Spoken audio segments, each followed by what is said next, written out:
ended early, started early, ended early, and as a result, that means that we can actually do this stream tonight. So I would love to do these on a more regular basis, but I am normally feeling pretty rough the next day after a UFC stream. But yeah, WrestleMania 6. There's a few reasons for doing this show. The biggest being the Ultimate Warrior documentary that's on A&E tonight. Might actually be on at the same time that we're doing this, thinking about it, which might not have been great planning. But that's on tonight. There's been a lot of talk about the Ultimate Warrior this week as a result. And I've said that I'm really looking forward to that documentary. I obviously won't be watching it live, but I'll certainly be catching up with it. And I'm really looking forward to it. Again, I really want to fall back in love with the Ultimate Warrior. This has been kind of a topic we've touched on a few times on the channel. And so it made sense, if you want to fall back in love with the Ultimate Warrior, it makes sense to go back and watch his shining moment, the pinnacle of his career, which I think was undeniably WrestleMania 6. He had some great moments outside of WrestleMania 6, of course, but this is the main event of WrestleMania. Intercontinental Champion versus WWE Champion. Ultimate Warrior versus Hulk Hogan. Face versus face. The first time that WrestleMania gets a main event where it's face versus face. The crowd were split on this, and famously, Edge is in the crowd. So Edge is, as a young boy, in the crowd watching this, absolutely, just taking it all in. We're in Toronto. We're at the SkyDome, and it's 1990, April 1990. We're at the SkyDome in Toronto, Canada, and WrestleMania 6. It's quite a stacked card. It's 3 hours, 20 minutes long. So we've got plenty to get our teeth into. I am going to give people a chance. We'll talk for another couple of minutes, but then we're going to go straight to it because it is over 3 hours long. And obviously we'll have the little clock running in the bottom. So if anyone joins us like midway through, they should be able to catch up with where we are. And honestly, this show is a classic. It's one I absolutely love. It's stacked full of big names. It's stacked full of matches, but they don't outstay their welcome. Like, a lot of matches here are like 5 minutes long and that's it. But there's about 12 matches, 13 matches. But as we said, you've got the entrances and all of this kind of stuff, backstage segments. Matches themselves are relatively short. And then obviously, it's all about that main event. It's all about Ultimate Warrior Hulk Hogan. And amazingly, by coincidence, not only is this like the pinnacle of Ultimate Warrior's career, but it was actually Andre's birthday the other day, Andre the Giant. I think he was like 74, 75, or he would have been. And Vince tweeted out about it. There's actually loads of videos that have been put into a playlist on WWE Network all about it as well. So there's kind of a mini celebration around Andre the Giant. And amazingly, WrestleMania 6 is the last televised Andre the Giant match for WWE. Apparently there isn't another match that Andre has that's televised after this for WWE. He does make appearances. We do see him again, but not in a match. And as well as that, he does compete in matches, but they're house shows, international tours, but apparently not a televised match. So just kind of funny. No, I went for this for the Warrior, but it has got connections to Andre as well. Days, I heard that Triple H AJ was on this card. Is that true? No, it's not true. Why aren't we doing Endgame that had the most likes? So I woke up earlier, and because we did say that if there was a lot of likes on yesterday's UFC stream, we would look to do that. So I left it open for people to put their suggestions down, and then for people to leave likes. When I woke up earlier, legitimately, it was 15-15 between the top two. One was Endgame, the other was Back to the Future. And I didn't quite know what to do with that, because I've got to be honest, I was hoping for I was hoping for something more wrestling related, to be truthful, but I was hoping for a bigger response. Like, you've got to remember, these streams potentially are going to reach 3, 4, 5,000 people. So I was really looking for something that people really wanted to watch. So when I saw that the most liked ones were like 15 likes, things along these, like I heard one got to 20 likes in the end. It was like, it's not really what I'm looking for. I'm looking for something that the community is pretty vocal about. Because I thought like maybe Army of Dead might get like 80 likes, 90 likes, something like this. Or someone might go, oh, I really want to watch Royal Rumble 2008, and that gets like 80 likes or something. But there just wasn't anything like that. It was all really, really low. So I didn't know really what to do then. I didn't know whether to do a little Twitter poll where I go, look, do you want to watch Back to the Future? Do you want to watch Endgame? Do you want to watch a wrestling show? Or do I wait for one of them to just get the lead and we just go with that? But it felt a bit underwhelming to me. I really was looking for something to get a bigger reaction than what we saw. So, as I said, in the end, made the decision to go with a wrestling pay-per-view and tie it in with Ultimate Warrior, who's got his biography today. So, Ultimate Warrior, pinnacle of his career, and as we said, it just kind of ties in nicely with André and his birthday the other day and everything. So, that's why we went with WrestleMania 6. And I must admit, I'm quite excited for it, because we have been going back and doing old WrestleManias. So we've done WrestleMania 1, we've done WrestleMania 2, we've done WrestleMania 3, we got up to WrestleMania 4, and I must admit, that's one I'm struggling with. Like, WrestleMania 4, I know, is a bit bloated. It's not that brilliant.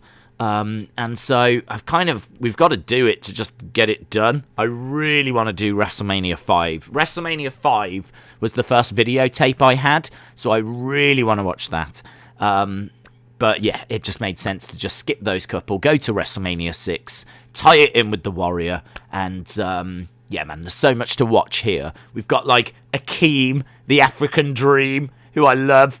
Big Boss Man, we got Ted DiBiase, we got Jake the Snake Roberts, we got Demolition, we got the Rockers, Ravishing Rick Rude, Superfly Jimmy Snuka. I mean, there's loads of big names on this card. Andre the Giant competes in a tag match with Haku. So, yeah, should be good, man. And we'll start in about a minute or so, so make sure that you find it on the network, get it queued up. We will get hit the play and get going very, very soon. Those kids at Dumb says, very excited for that Ultimate Warrior bio. I'm interested in what Vince has got to say. I agree. I think that their relationship is very interesting. That obviously they fell out. He held him up for money. And kind of, it's like they really fell out to the point where WWE put out that nasty DVD all about the Warrior, and I must admit that really soured me on him. Like, I know it shouldn't have that kind of an effect. I know it was a hit job. I know that they released it to cause as much damage to his brand as possible. It's one of the nastiest things they've ever done, in all fairness. Like, put out a video saying, we know that you love this guy, but he was an awful person. A whole DVD that had loads of other wrestlers saying the same thing. It wasn't just like, you know, they were talking about, it was, the title of it was The Self-Destruction of the Ultimate Warrior. I really can't put across how, like, crazy it is that WWE put out something like this. If you think about the stuff they put out, it's constantly spun to, like, you know, make superstars look amazing. Like, oh man, they were so influential. They were just the best thing ever. You know, like, a lot of people saying they're the best wrestler of all time, best in-ring wrestler, best high flyer, best strongman, whatever it might be. But I can't put across how much this DVD just laid into the Ultimate Warrior. I want to find the cover of it so I can show you, so you can see that it was real. And also kind of what the cover looked like. I don't know if I can find a nice image of it. Let's find one. Is that one? Is that one? I want to find a good image of it. Here we go. That'll do. So this is the cover. I can't remember what year it came out, to be honest. But I must admit, this really did sour me on him, because I didn't know any of this stuff till I watched this. I was a big Warrior fan, and so I bought this not quite knowing what it was. And I couldn't believe it when I watched it. That was it. Not a great picture. I couldn't find a great picture, but that was it. Came out, I don't know when it came out, but the self-destruction of the Ultimate Warrior just laid into him hard, man. Just laid into him hard. Miss Count 1 said, I had that DVD, but I've misplaced it. Do you know, I have it, and honestly, trying to find a DVD here is like finding a needle in a haystack, because there's a good, I don't even know how many hundred I've got lined up here. And then there's boxes and boxes and boxes I've got in a storage unit. So I'd love to put my hand on it and show you. But in fairness, do you know what? I would kind of love to go back and rewatch it. The problem is, it might sour me on him all over again. So it's probably best I don't. So yeah, that was it. That was the self-destruction of the Ultimate Warrior. So yeah, I completely agree. It's going to be very interesting to see what Vince McMahon has got to say. I think it'll be positive. I don't think he's going to sugarcoat everything, because you can't. But I think a lot of it will focus on the fact that they made up at the end.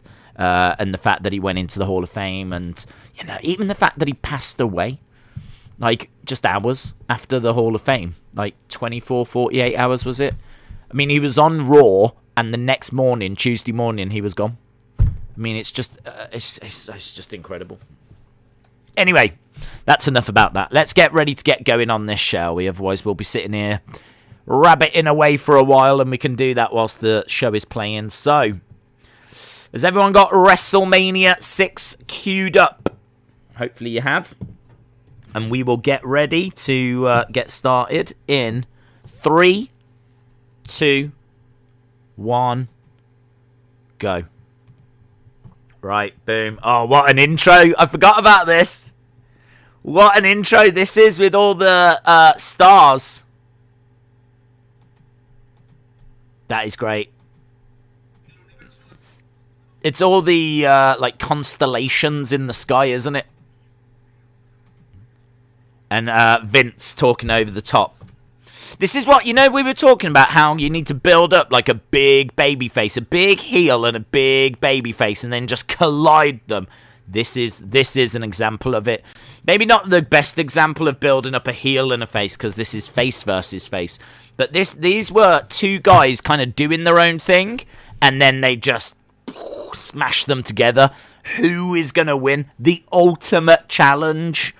Like, you've got to remember, Hogan had won at WrestleMania 1, WrestleMania 2, WrestleMania 3, WrestleMania 4, he was in the tournament. I think it was like a double count out, him and André, and so they both got eliminated. So 4's a little messy, just in general. 5, he beats Macho Man, and here we are at 6. So pretty much undefeated at WrestleMania, Hulk Hogan at this point.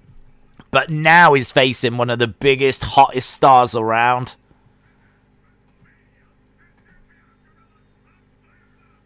Jesse the Body, Gorilla Monsoon. Title for title. Intercontinental Champ versus WWE Champ in Canada. And look at this, no waiting around. We're getting down to ringside for the national anthem.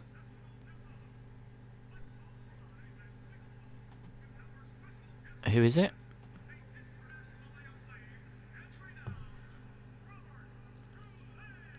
Robert Goulet. I don't know who this is. I don't know who Robert Goulet is.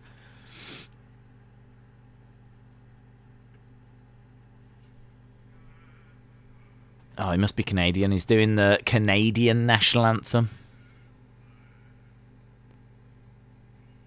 That's interesting, isn't it? Is this will be the first time that it's not the America the Beautiful or anything like that. It's the Canadian national anthem. How weird. I never thought about this. I've never thought about that. This will be the first time that we're hearing at WrestleMania open with a different, like, national anthem.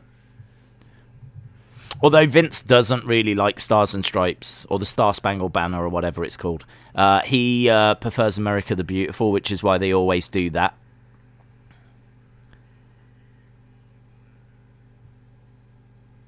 Can I just say, Canada, if you are watching, your national anthem's a bit dull.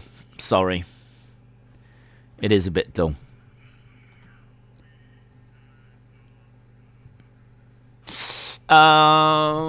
Will Ferrell made fun of him a lot, says William.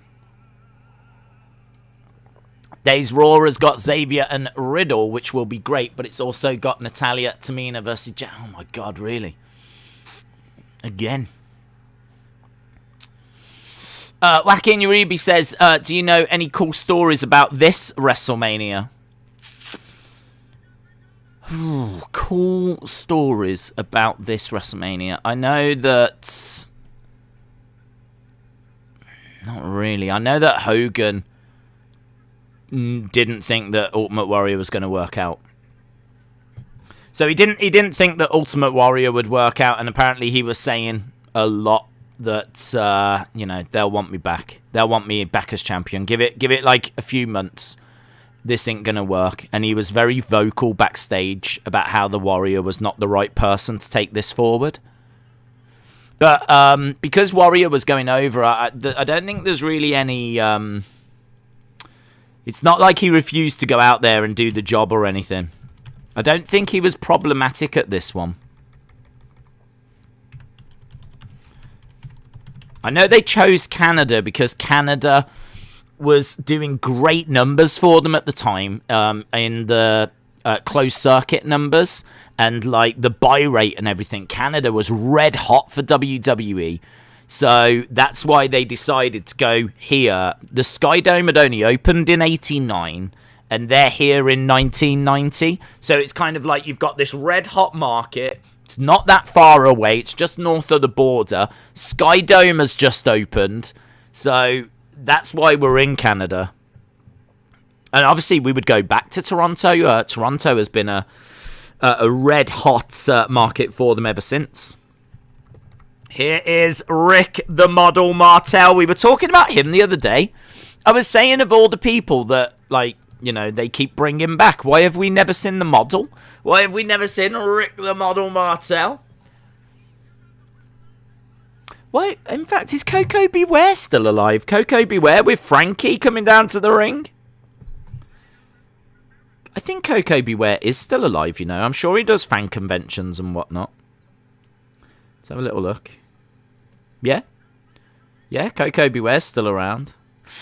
I don't know, man. Perhaps the world might have moved on from Koko Beware, in all fairness. But I'm telling you, if they brought Koko Beware back, why is it when they do these kind of retro shows, Raw Retro and everything, they only really go back so far?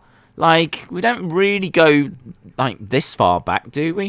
You know, I suppose sometimes you see Sergeant Slaughter, but it tends to be like Boogeyman, Godfather, APA, kind of that kind of ballpark. Where's the Rick the Model Martels? Where's the Koko Bewares? That's my question. Rick the Model Martel with his arrogance. And there's Frankie.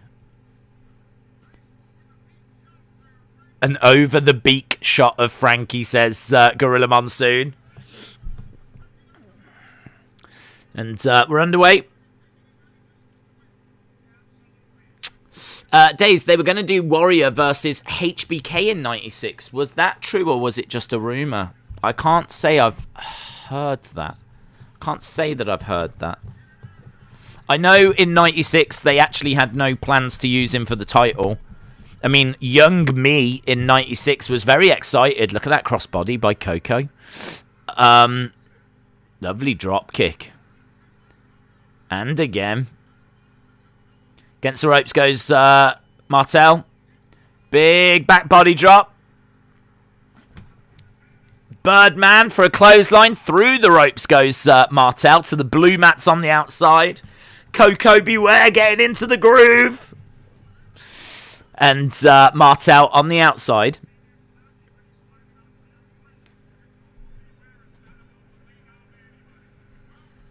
It's all right little opener so far. Against the ropes goes Koko. Down goes Martel. Up over the top to the outside. Is he right by the stand? Was that right by the parrot? My God, look how close he was to the parrot. That's a bit, thinking about it, that's a bit dangerous, isn't it? Never really thought about it before. But he just got chucked over the top. He was like that far away from the stand that the parrot is sat on.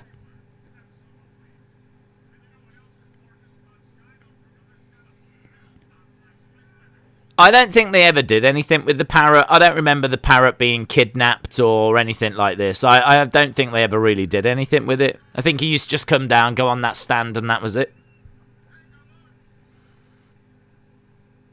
I've never heard any stories about the parrot. I wonder if there's like some Koko Beware shoot interviews or something. Might be quite interesting. I'll be disappointed if you don't do a watch-along for the Champions League final. Do you remember you did one for the Super Bowl? I did, yes. It was very good. There's a chance we'll do that, yeah.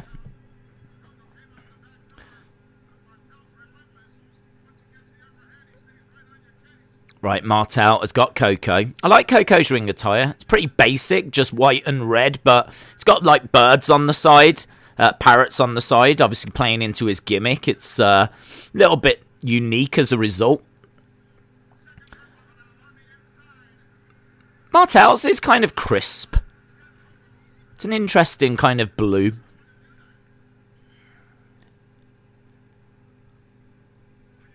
It's kind of the same colour as the ref shirt, isn't it? Look at the refs as well. It's, do you know what? There's so much to talk about that I'm just not pointing out because to me it's not really that special. But seeing the refs in a shirt, bow tie, little things like that, isn't it? That like now, you just if you watched a lot of wrestling from this time, you just go, But if you was new to this, if you watch wrestling now and go back, you'd be like, is the referee wearing like a shirt and a bow tie? It's like, yes, he is. Because do you know why? All referees should. Koko trying to get... Just grab the rope, Koko. What are you doing? I loved Martel, says Miss Clown 1. Koko Beware's parrot is called Frankie, says Leo. That is correct. The ref style design is the same type of ref style that WCW would have later. It's really cool, man. It's really cool. I wish they'd go back to that. I'd say that's the single biggest problem in wrestling today. I'd say it's the biggest problem. Forget the repetitive matches. Forget the dead-end creative. Forget the lack of interesting characters and gimmicks. It's all to do with the fact the referees aren't wearing shirts and bow ties. Flying headbutt. Another one as well. Looks a bit rubbish. Oh. Rick Martel got up and just fell back down again. Slight delayed reaction there by Martel. I think he got a little bit lost and he didn't quite know what to do, so he just fell down. Crossbody misses by Koko as Martel ducks underneath. Here we go, Martel grabbing the legs of Koko, looking to slingshot. Turn him over, Boston Crab. Boston Crab. You just don't see that move that much. You just do not. Look at that, and he's won with it as well. He's won with it. He's won with the Boston Crab. Look at that. Oh my God.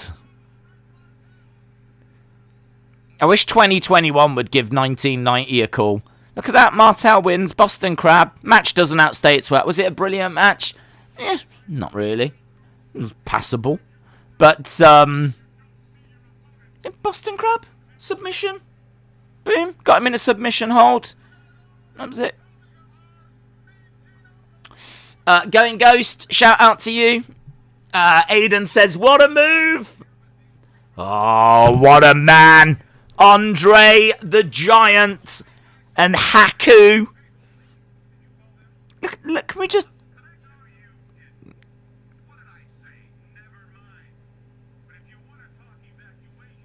Look at these four. Bobby, Mean Gene, Haku, André the Giant on screen at the same time.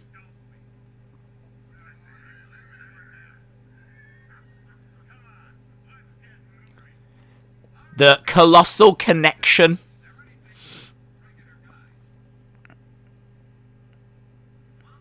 Ah, oh, Demolition! Here come the X! I mean, that is a look, isn't it? That is a... Could you imagine if there was a team now wearing that? Let me tell you why they call me the X. They don't give no flips, man. They don't give no flips. It's do you know what? You look at it now and you go, that is just kinky. Straight up kinky. Look at that outfit.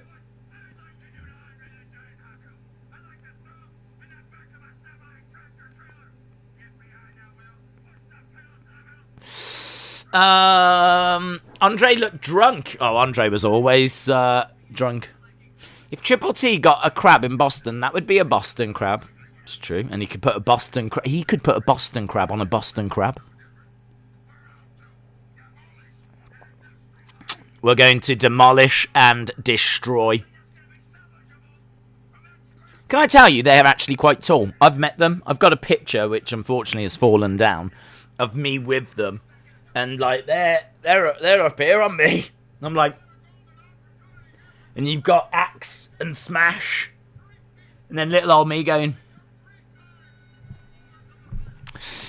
Kieran, shout out to you. Appreciate the support, bud. Hope you are enjoying WrestleMania 6 so far. We're going to match number 2.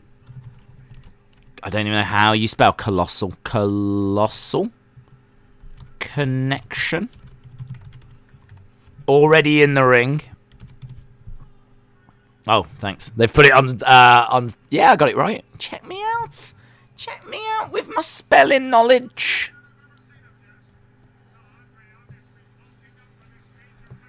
And here come Demolition. Coming down in little carts as well. We haven't even spoke about that. These carts were around for like WrestleMania 3. They're little rings with ropes and turnbuckle pads and everything. Oh, look at the masks. Look at the masks that they're wearing. Demolition. Oh, look at that.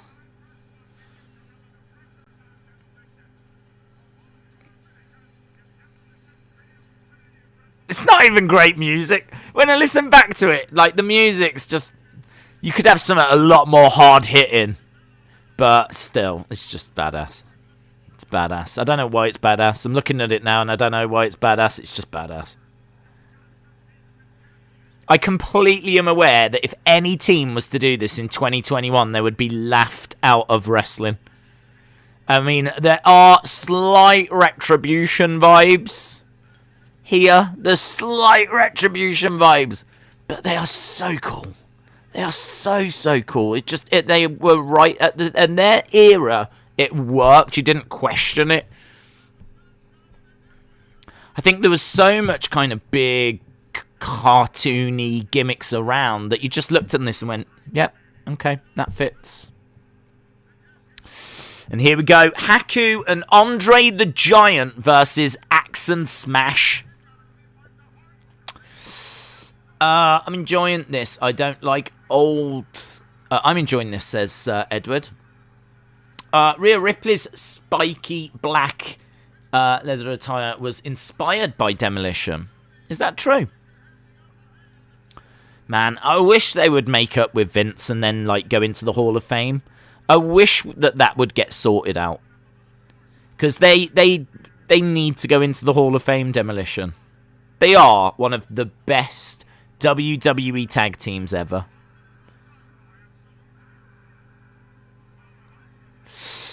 I don't know what they're wearing.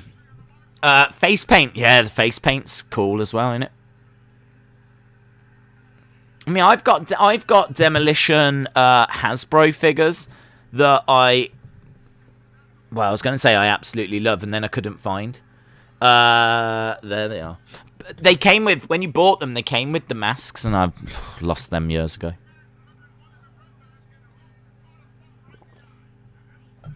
They did make Demolition Mattel figures back in 2010, but they've only ever made them once because they fell out with WWE, and they were like suing them and everything for concussions, and became a whole thing. Don't forget, this is Andre's last televised match for WWE. So, I like this. Look, they're battling for who can get the backslide. Andre comes in, gives a little kick. Andre's in horrific pain at this point. I mean, Andre was in horrific pain at WrestleMania 3. So, you can imagine what state is in here. Krista Zuba said Demolition equals 50 Shades of Raw. Goes for a chop there. Axe straight to the throat by Haku. And Axe goes down. Haku, of course, renowned for being a bad man. Bad man. There's been some famous stories about him where he's got into some pretty moody fights and, like, I want to say ripped people's eyes out and stuff like this, but I'd need to double check on it all. But, like, yeah, this is a bad man. This is a man that doesn't know limits. This is a man that if you find out that Haku is upset with you, you go into, like, the witness protection program. And you just, like, do you know what I mean? You say goodbye to your loved ones, you quit your job, you move to a different country. He was very, very respected. Very respected. But was maybe not spectacular in the ring, and certainly never got to that main event scene. But he was solid and reliable, and a good partner for Andre. Going for the pin. Where's the ref? Oh, right.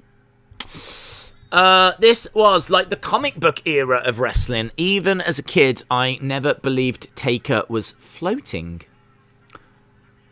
You should do NBA Finals watch along. How much would it cost for you to fight Haku? No, it's not worth it. It's not worth it. I don't know if there's any amount of money that's worth it, because you don't know how far he would go. If it was just going to be a wrestling match and we're going to abide by the rules, that's one thing. If it's a street fight where anything goes, no, forget it.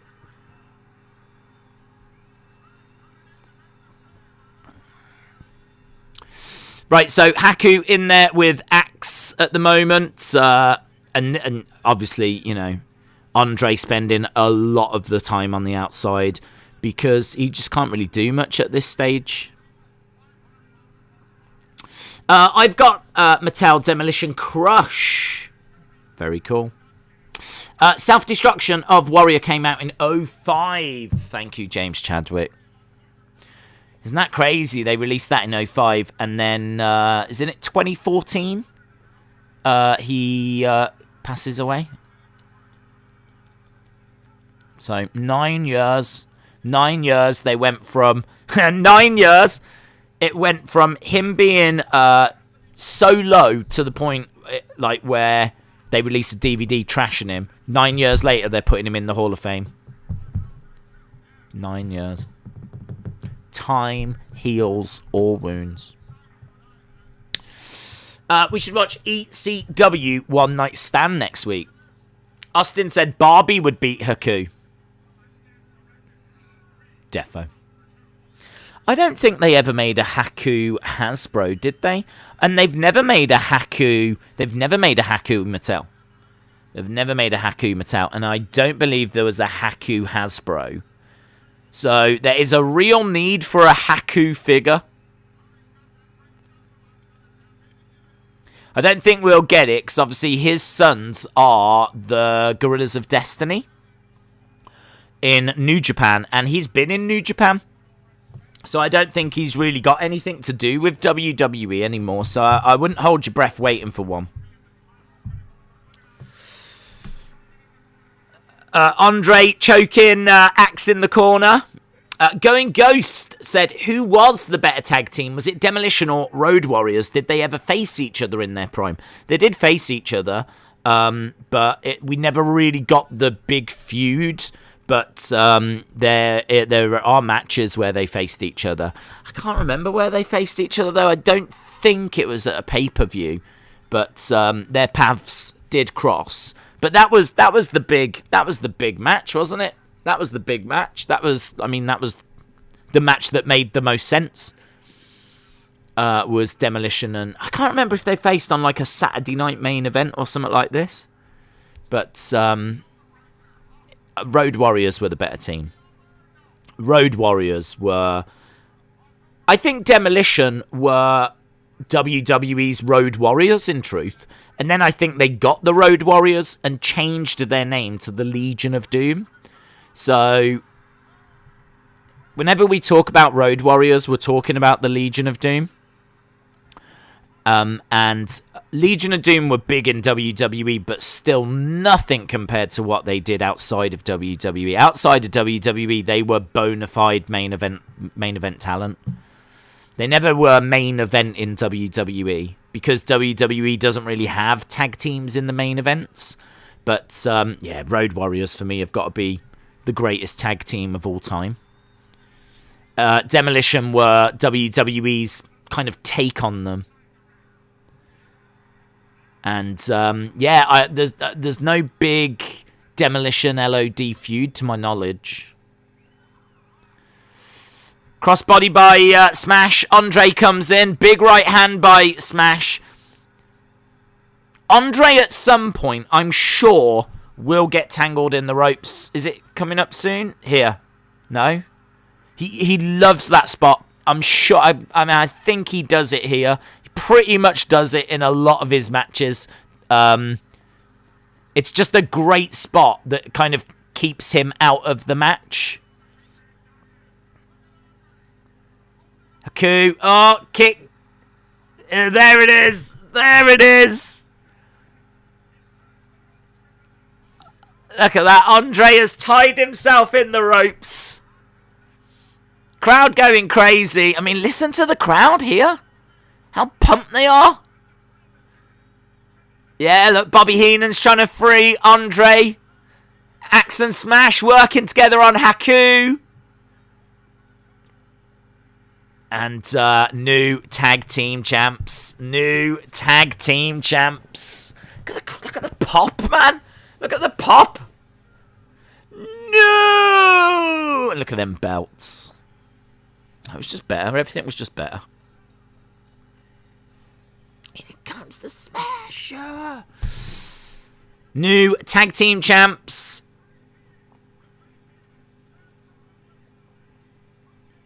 What a crowd. Crowd are so good, yeah. So good. I mean, the matches, that's another match it's alright. You know, it doesn't set the world on fire, but the crowd are red hot and they're so into everything. It makes the biggest difference. Got Heenan. Heenan can't believe it. Bobby the Brain Heenan. So disappointed. Going over, pushing André. Pointing at André. Heenan is having to go at André here.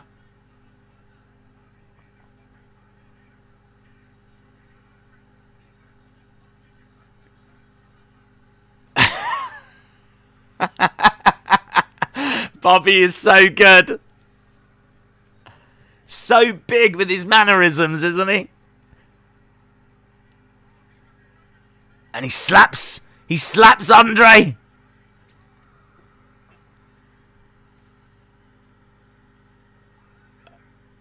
Oh.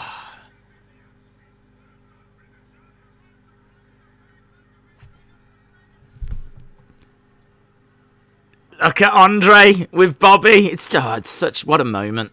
And he's slapping Bobby around. Bobby goes back into the corner, down on his hands and knees. André kicks him out the ring.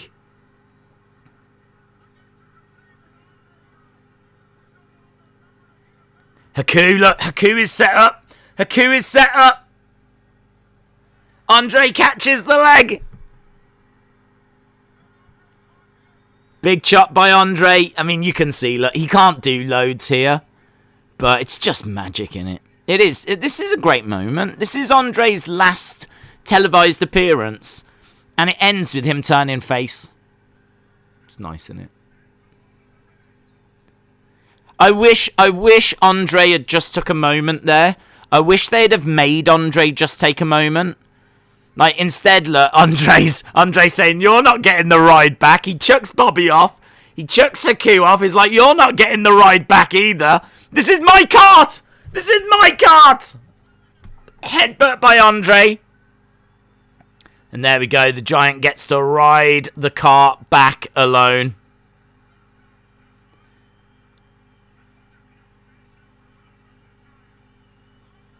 Oh, yeah, I wish it just took a moment, though.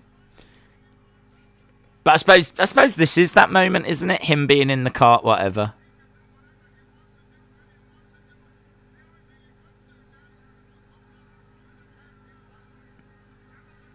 Ah, so good. Nothing beats Heenan at WrestleMania 9 riding the camel backwards. André's last match should have been the one with Hogan, and even that was probably one too many. Yeah, I mean, it's not a classic, like, match in the sense of you don't watch that to really get tips on how to wrestle. Do you know what I mean? But the scale of it, the spectacle of it, the attraction of it, the marketing of it, the visuals of it, it's the greatest thing in wrestling. Hogan André is the pinnacle. Earthquake backstage with Jimmy Hart.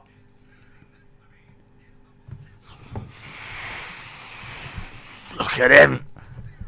The earthquake. They just had so many characters. They had so many interesting characters. You got Koko Beware with the parrot. You got Rick the Model Martel, yeah, who's the model and is arrogant. You've got Demolition. You got André the Giant. Now let's go over to the earthquake, right? They just so. What have we got now? I don't know. Barry or something. I don't know. Boring names. God, boring people. Boring names. Boring ring attires. It's just boring compared to how it used to be. Look at the earthquake. Even when he's cutting his promos, he's bouncing around.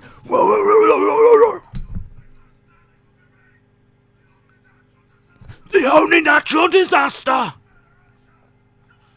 He is sweating buckets, and he's not done anything yet. The earthquake. Making his way down to face Hercules, is it? Hercules. I was never a big fan of Hercules. He was a little dull. But always walked around with the chain. The mighty Hercules. Against the earthquake.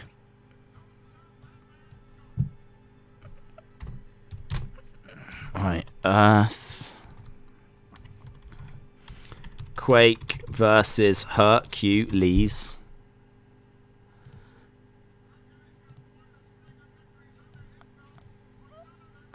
Was there no Titantron? Titantron. No, there's no big screen. I don't know if there's a big screen in the... No, this is well before Titantrons and everything. Yeah, there's nothing above the entrance stage.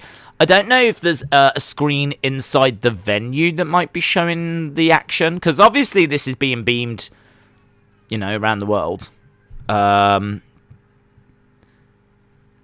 So this is available on pay-per-view and closed-circuit TV and whatever. And it's obviously recorded because we're watching it now. So this live, you know, feed they've got, they could be showing that on a screen. But nothing that I can remember seeing. Certainly no Titantron above the entranceway. That just wasn't a thing. Again, though, good observation. Look at that woman. Look at that woman. She was like proper having a go at the earthquake. She was like, she was actually leaning over the railing. Here is the earthquake. Pretty rubbish attire for the earthquake, in all fairness. Just blue. Like, it would get a bit better than that. I always liked his black with the red zigzags. Was it black, white, and red? I always liked that. But this doesn't really do it for me at all. Earthquake. Oh, into the corner. Hercules moves out the way. Fun fact, Earthquake was a legit sumo wrestler. I know he looks like a big guy. You might look at him and go, not sure he's a sumo. No, he was an actual sumo wrestler who actually competed in actual sumo in actual Japan. And he was a big star as well because, as you can imagine, there's not many non-Japanese sumo wrestlers, so he was something of an attraction in sumo. But it's a hard life, sumo. It's a really hard life.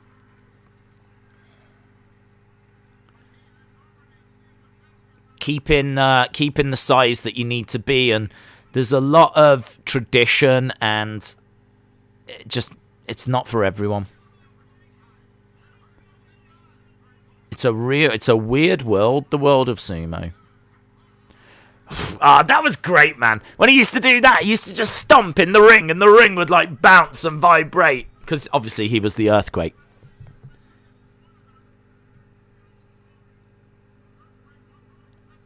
Test of strength. Do you remember these? Test of strength. Just don't get these anymore. Warrior and Hogan do this later.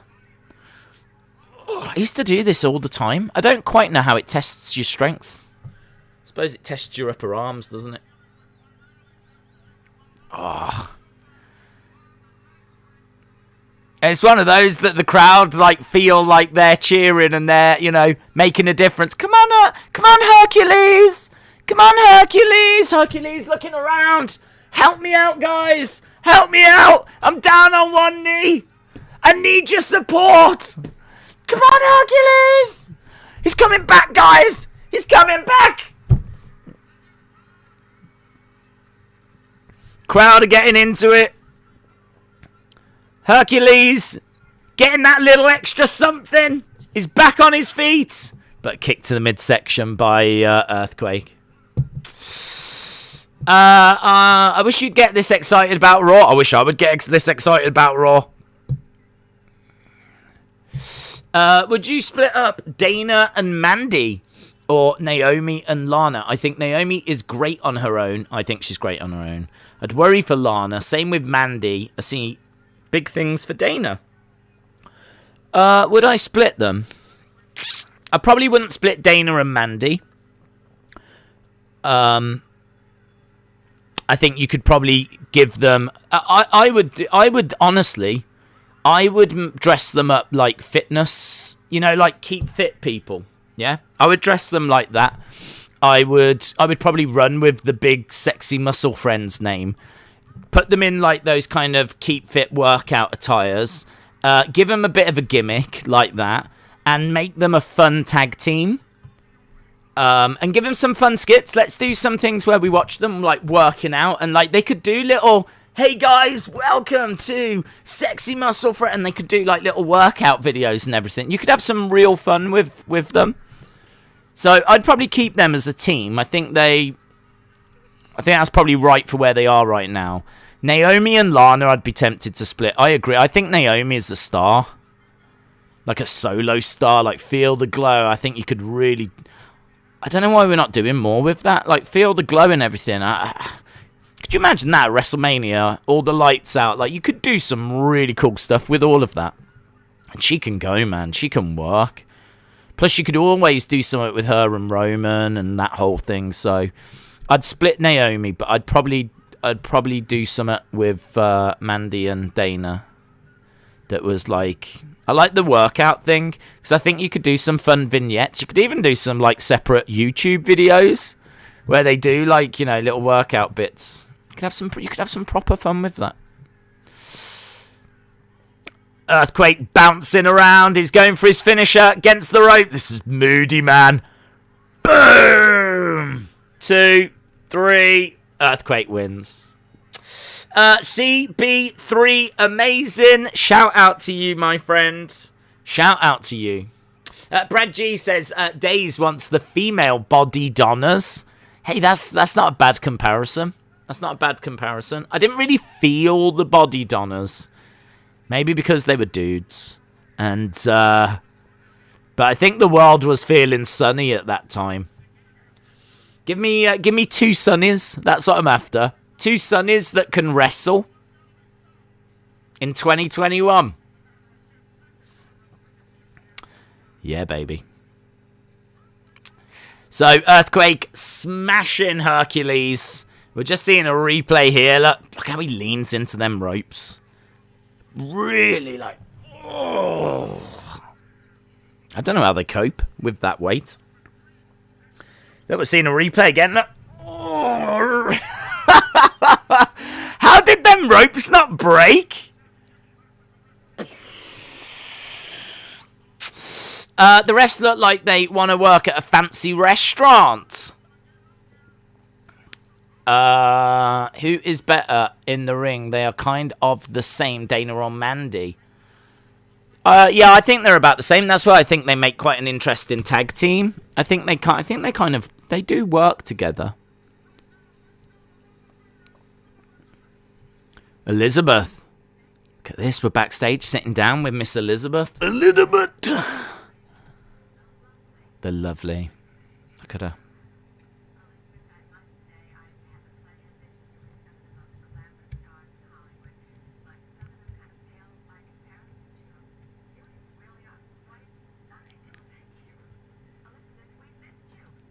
Where have you been, Elizabeth?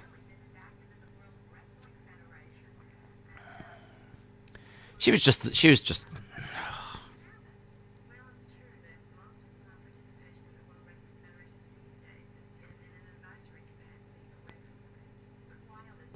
It's so weird to hear her talk. Didn't hear her talk that much. I don't want to disappoint my fans. In the past. I was afraid to help in the past.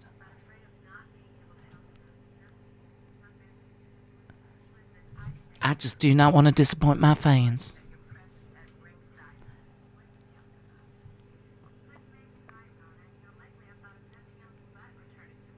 Oh, she's the best, isn't she? Fun trivia. Other than Paul Bearer, what manager had the highest win percentage manager across all WrestleManias? Oh, that is fun trivia. What manager had the highest winning percentage other than Paul Bearer?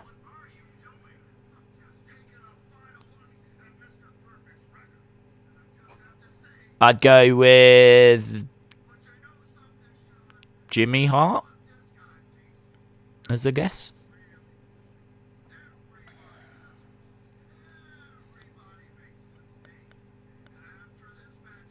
We got Brutus the Barber.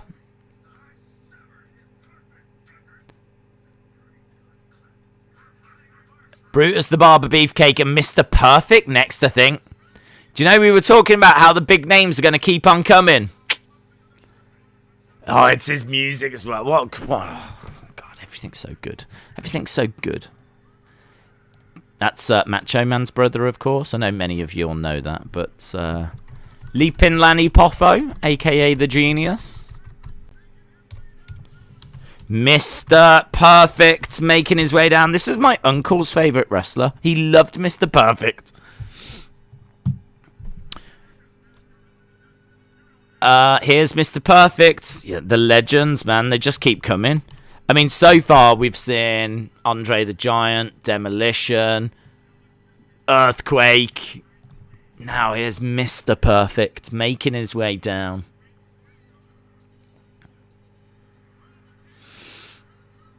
Brutus Beefcake getting a really good reaction, actually.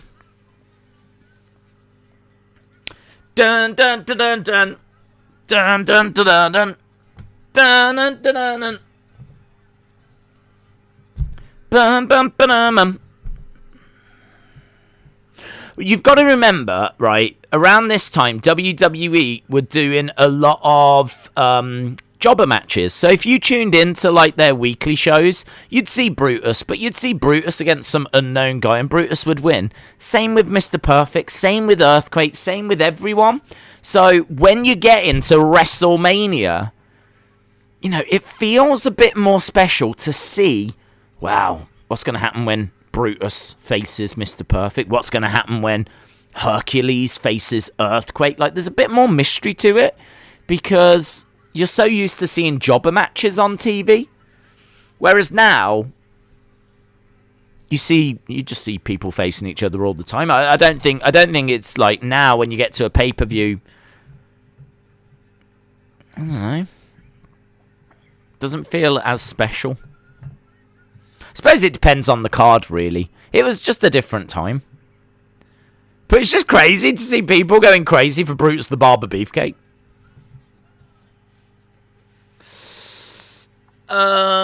Brutus looks cool as a disciple. Most of the guys on this card are deceased, says Q2 Raw. That is sadly true. That is sadly true. I mean, Earthquake no longer with us. Mr. Perfect no longer with us. André the Giant no longer with us. Beefcake's still around. Haku is still around. Demolition is still around. Obviously, Warrior isn't around anymore. Ravishing Rick Rude isn't around anymore. He's coming up later. There's a lot. Dusty Rhodes not around anymore. Macho Man not around anymore. Miss Elizabeth not around anymore. Sensational Sherry not around anymore. Gorilla Monsoon not around anymore. Strikes to the midsection were underway with Mr. Perfect versus Brutus the Barber Beefcake. So Mr. Perfect is, I think, undefeated still at this point. Big right hand, and Perfect goes up over the top to the outside. WCW should also have hired Big Daddy, a.k.a. Shirley Crabtree, in the 70s. That would have been awesome. I think he was pretty much done, wasn't he, by the time we got to the 90s? I don't know if he was still... Was he still active at that point? I mean, they brought in Giant Haystacks, didn't they? And that didn't work out. I don't know. I kind of think the boat might have sailed on Big Daddy by the 90s. So Perfect on the outside is definitely coming up short. Great ring attire here. Beefcake, classic pink and black stripes. Perfect in that singlet. How good was Perfect? Oh, he was fantastic. Fantastic technician. So crisp and clean, and I've been fortunate enough to kind of go back recently and watch some of his matches from 93. When I was doing those Raw reviews, I watched Perfect versus Ric Flair, loser leaves WWE. There's another one as well, Perfect versus... I can't remember who it is. There's 2 Perfect matches that I watched, and they were just both absolutely incredible. His selling is a real skill, you know. His selling to really make you believe that he is hurt was exceptional. His athleticism was exceptional. Look at that, hard into the corner, comes bouncing halfway across the ring. We've already seen examples of his selling here, like the way that he's come up short, like in the early stages of this, and like has gone over the top. He's had to regroup on the outside. He's got the crowd right there already. He's got them right there. They are totally believing right now that Beefcake is all over perfect. His selling is quite reminiscent of Michael's. It's a bit, you could argue in a way it's a bit over the top, bit OTT, but I don't think it is.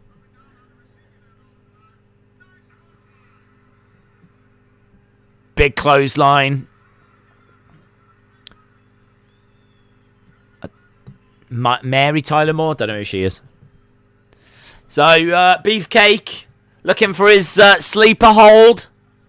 And Genius trying to distract. And it's just giving Perfect an opportunity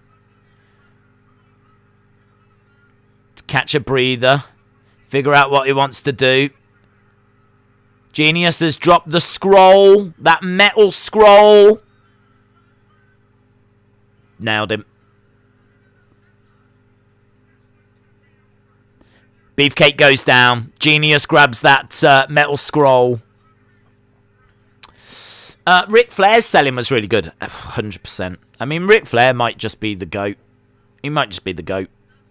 I know that's not very controversial, but like thing to say. But yeah, when you want to talk about his selling, match quality in particular, I don't know that his athleticism was all that great, but his cardio and his conditioning is incredible. Flair used to have like quite regular hour-long matches. Quite regular. Like, you'd think hour-long matches were quite rare, but they weren't when you was like the NWA champion back in the day. You used to go all around like the different territories and you would be in the main event and your match, you know, a lot of the times would go to a time limit draw. That was kind of how they used to book them a lot of the times. It used to be, this match will go an hour. Can our hometown hero beat the champ? The champ's in town. Come on down. Come and see the hometown hero have a go at the champ Ric Flair. Ric Flair this Saturday. And quite regular that would end in a draw because the time would run out and they'd go an hour. So his selling, absolutely, his conditioning, cardio. He just found a lot of things that worked as well, didn't he? He found a lot of spots. That's why a lot of his matches towards the end kind of look very similar. He just found what worked for him. There's some 10s in the crowd, which I've never noticed before. Some people in the crowd holding up 10s. WrestleMania 3 and 6, everyone was on coke. Billy Jack and Piper admitted it. Austin says, why are there no zombies here? Perfect was perfect. Damn that back injury. I was a huge fan. I was at WrestleMania 6. No way. Peed at the result ruined the rest of the card for me. Oh, what, this result? Yeah, man. It's, slap in the face. It's a weird one, this match. We'll get to it. It's great. I really like Gorilla Monsoon as well. I like his voice, his tone. I know he's not great at calling the action, but I think him with Jesse was alright. Kick by Perfect. Perfect quite slow here, taking his time. Big strike and Beefcake goes down. Yeah, he is. He's taking his time, being quite slow. Kind of mocking Beefcake in a way. He's got him where he wants him. He's already nailed him with that metal scroll. And look at this. Now he's talking trash right in his face. Some beautiful heel work here because it's you know what I mean? The fans really want to see Beefcake give Perfect what's coming to him. And Perfect, look at his leg tangled in the rope, goes down. Beefcake dragging Perfect. Looking for the pin. 2. And he gets it. That is the first televised loss for Mr. Perfect after 18 months. And it's such a weird ending to that match. He kind of gets slingshot. I mean, it kind of makes sense. He goes into the corner. He kind of gets knocked out cold. Beefcake gets the pin, but it just feels a bit weird.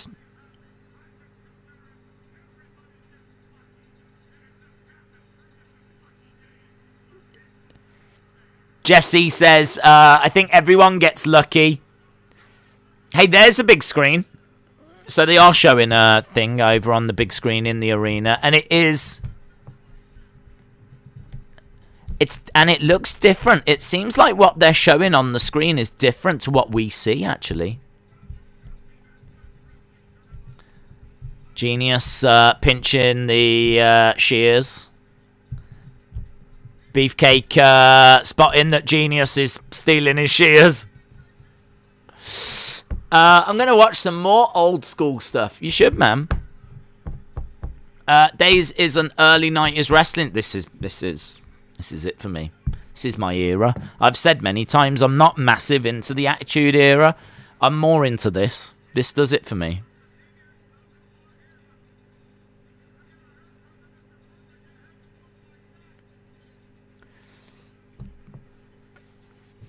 Genius running away.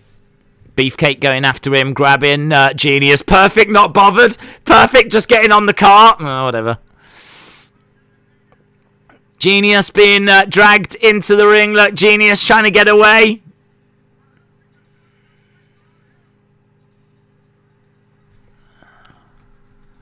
Look, Genius trying to get out of the ring. Now, apparently, he didn't know this was going to happen. Sleeper hold on the Genius. I think he knew this post-fight beatdown was going to happen, but I don't think he knew what was about to happen was about to happen. Look, Genius going down and out. Genius out cold. I agree with Days. This was my era of wrestling too.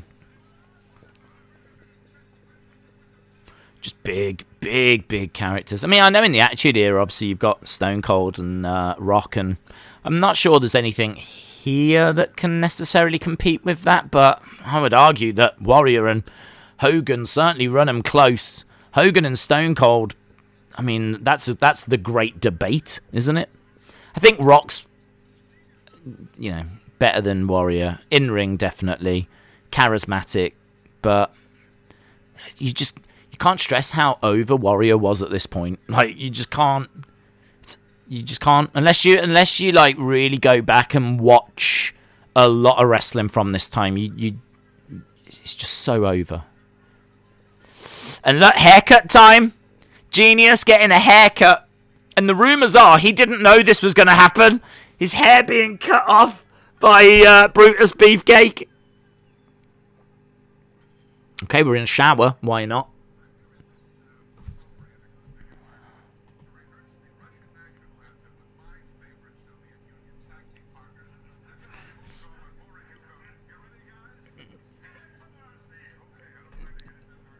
The Russian national anthem.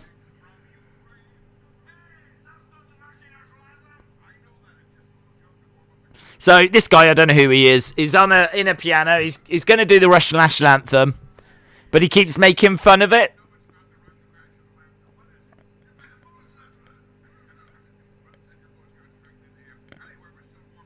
We're still warming up. Here we go. Going to do it proper this time. Dun, dun, dun, dun, dun, dun, dun, dun, dun, dun, dun, dun.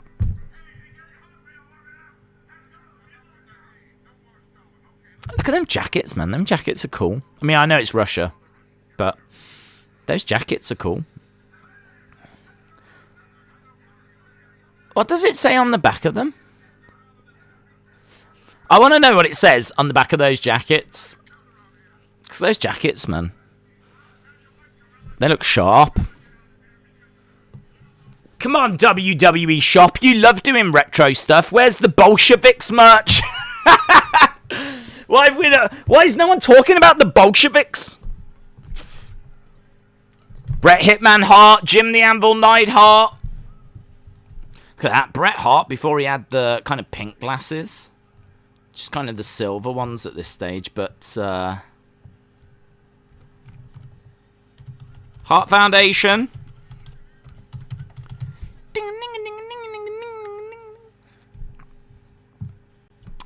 Hart Foundation versus, I think that's how you spell it. Bolsheviks? Bolsheviks? Bolsheviks? Bolsheviks. Here we go. Would it be possible to do a WCW that happened in North Korea? I think it'd be fun. You can't watch it anywhere, bud. Going Ghost. It's never been available on the network. It's always been the lost pay-per-view. It might actually, I don't know, it might have been added onto YouTube now, I'm not too sure. But I know it's not on the network. Bret Hart jumps out the ring, gives the glasses to a youngster.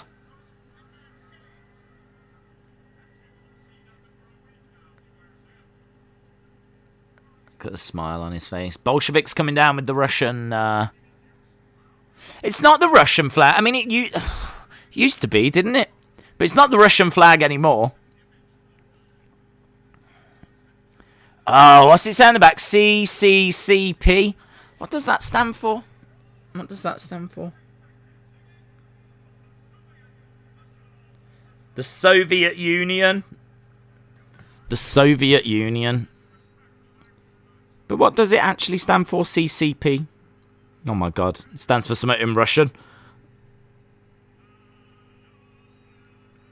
I'm going to show you what CCP stands for, and if anyone wants to give it a go as to how you pronounce this, knock yourselves out. Look at what CCP stands for. Look at that. CCP. I don't even recognize some of them letters. I do not even recognize. Apparently, it is Russian abbreviation for Soviet Union. But look at that. CCCP. I swear that's a 3 backwards, and there's a 6 in there. No idea how you're pronouncing that. Them jackets are sick, though.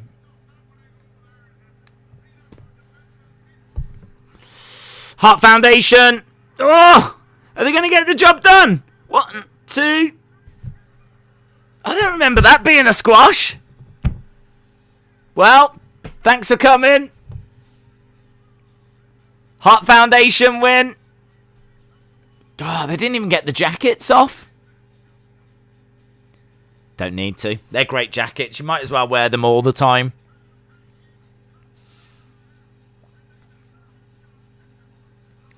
They deserve a shot at Demolition.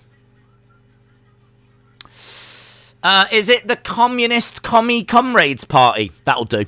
That'll do. I suppose for me, Lacey Evans is the only one with a good gimmick. Are you missing her? Not really, to be honest. Not really. I don't know that they could have gone further with her gimmick. I mean, yeah, it was... I was actually quite interested in where they were going with her and Ric Flair, but obviously it just all fell apart. Look at this. LA Coliseum. Little advert for Los Angeles Coliseum. Fun fact. Doesn't take place there. Already announcing the date and location.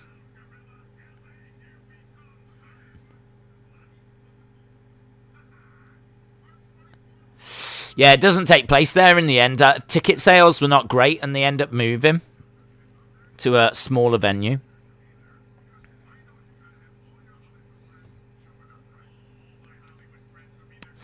And WrestleMania 7 ads. TJ said the Hearts interrupted the Soviet anthem. Right, we've got someone coming down with no music, which is very unusual, isn't it?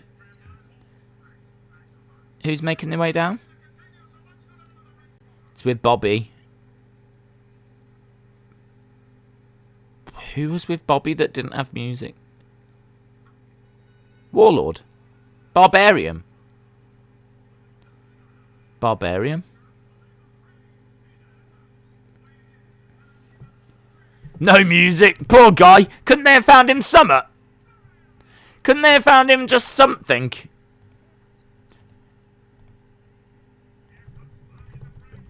It's just weird, isn't it, without any music?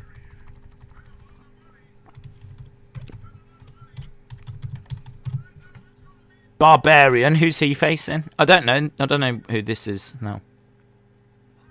Tito Santana! Tito Santana, who opened WrestleMania 1, has the first match at WrestleMania 1. He's a legend, but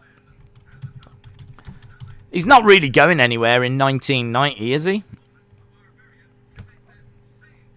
That's a cool shirt, though. I'm excited for WrestleMania 7. I can't wait to see what WWF has got in store for us, says LSW. Dominic said he's still alive. Yeah, I believe he is, yeah. Where's he? You're absolutely right. Where's he? Another one that could be used. I can't remember his music either, so I want to hear his music.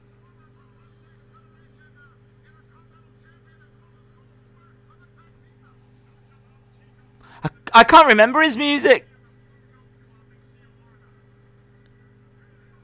It's very, like, kind of thing you'd have on a beach. Maybe with a drink in your hand. You know, it's got a little vibe to it, but...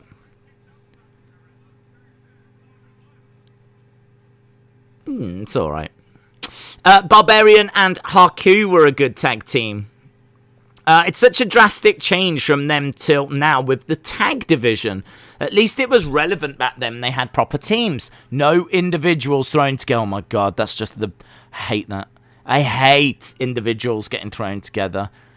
And then they still keep giving them, like, they don't give them a team name. I mean, even now we've got the Dirty Dogs like Ziggler and Rude, but the graphics still say Ziggler and Rude. They still haven't gone with the Dirty Dogs name completely. So, yeah, they chuck them together. They don't give them a tag team name. Takes a little while for the two team members to start wearing the same colours, same ring attire. It's not really... It just kind of feels like they're left to their own devices. Do you know what I mean? It's like, yeah, just put them together. We'll, you know, just give them a few matches or something. So just slapdash, isn't it? It's not thought through. It's not creative. Do you know what? It's not good enough. I'll tell you what I want to do. I want to have a look at Dave Meltzer rating, shall we? I can't imagine he was a big fan of this. Because this is the theSkydome, not the Tokyo Dome. But Dave Meltzer, WrestleMania 6. I mean, I don't know about you, but I think every single match so far has been 5 stars. I don't. So...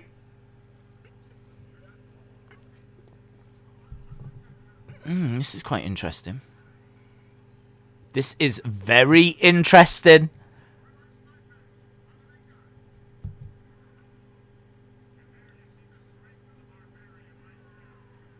Wow, this is very interesting. So, Rick the Modern Martel versus Koko Beware, 2 stars. Demolition versus Colossal Connection, 2 stars. Hercules Earthquake, 1 star. Mr. Perfect versus Brutus the Barber Beefcake, 2.75 stars. And then you go... Next match was the last one, which was Heart Foundation. No. Rowdy Roddy Piper versus Bad News Brown, which we do not get to see anymore because they've took it off, haven't they? Because that's the match where Piper is half black, half white with the paint. And it's obviously completely gone now. I forgot that was this show. So it's gone. That's it. You'll never see that now. Roddy, I mean, it wasn't a great match. Roddy Piper, Bad News Brown got 1.75 stars.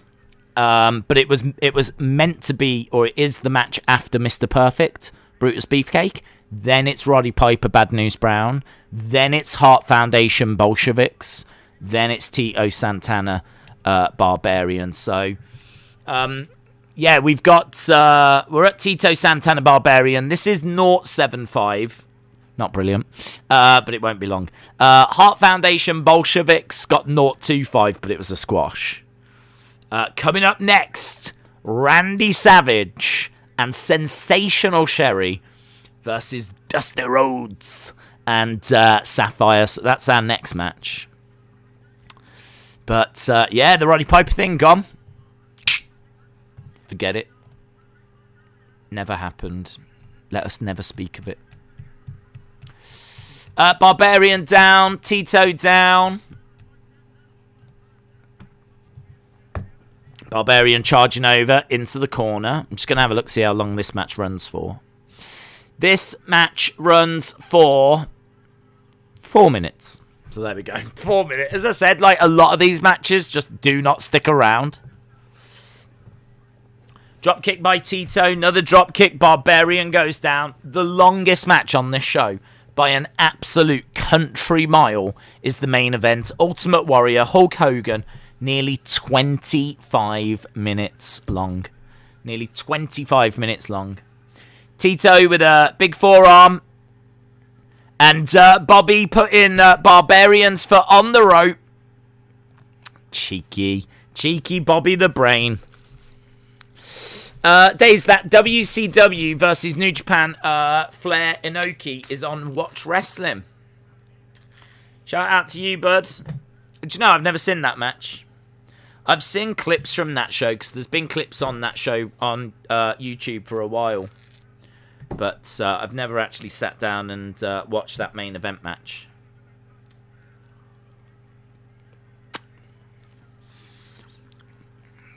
Man, big clothesline by Barbarian. Coming off the top rope.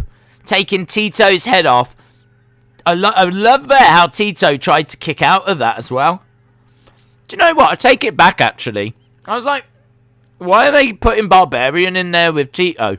But I think it's because they're trying to build Barbarian at this point. So putting him in there with a legend like Tito, you know, giving him a good win at WrestleMania, I think that's what they're thinking. But Bobby Heenan saving Barbarian, but this is moody, man. Look at that. Took his head off.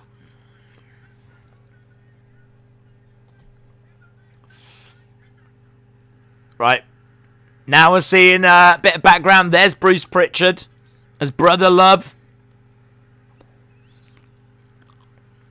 Here's Dusty. Macho King up top. Double axe handle on Dusty Rhodes. I wish this had just been a one-on-one match rather than like a mixed tag. I don't really know who Sapphire was, in all fairness.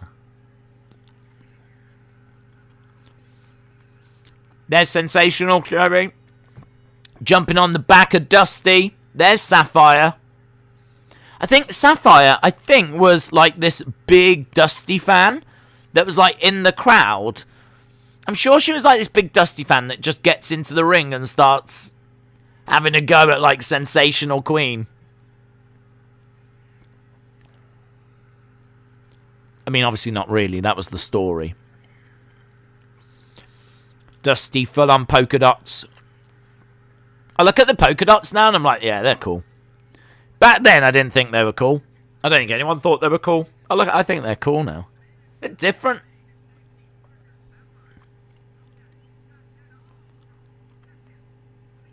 Sweet Sapphire. Dusty Rhodes doing a Dusty promo. Sweet Sapphire. I'll tell you what, just plug this into my veins. Just plug it straight into my veins. This is everything I need. Dusty Rhodes, one of the greatest of all time. Look at his forehead as well. Look at the damage that he's taken in his career. One of the biggest names in the history of wrestling. Just middle of the card. Right, Macho. Macho King, innit? Look at her. Look at her. Disgusting. She looks like $1 billion. Do you know what? They made this version of Sensational Sherry in figure form. I had no idea it was based on WrestleMania 6. There's a Sensational Sherry figure which looks exactly like this. The colour might be a bit different. I think they did it purple, and this is like a different purple. But the dress and the face paint and everything looks exactly the same. Look at the Macho King. Dusty Rhodes, baby. I tweeted the WCW NWO. I don't know if it's the whole event or just Flair and Oki. Shout out to you, buds. Da, da, da, da, da, da. Da. What a story arc this was as well. What a story arc. Macho becomes Macho King. Elizabeth goes. Sensational Queen Sherry comes in. But Elizabeth is still around. All builds up towards the retirement match next year. Macho King and Warrior. Macho King loses. Sensational Sherry turns on him. Elizabeth comes jumping over the... That's one of the greatest WrestleMania moments. When Miss Elizabeth jumps that railing, bolts it down to the ring, and attacks Sensational Sherry. Come on. Come on. Come on. This cart is definitely slower as well. This cart is just so slow. But, it's brilliant.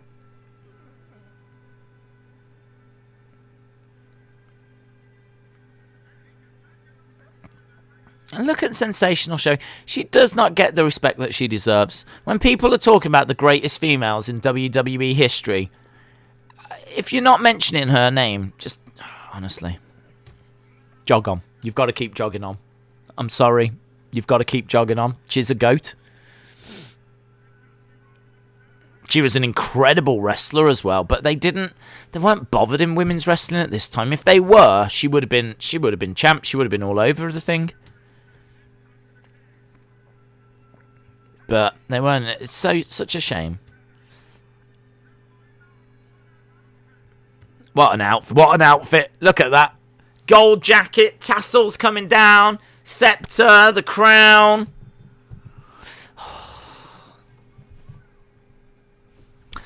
I can't cope. I just can't cope. Common man, working hard with his hands. 'Cause he's an American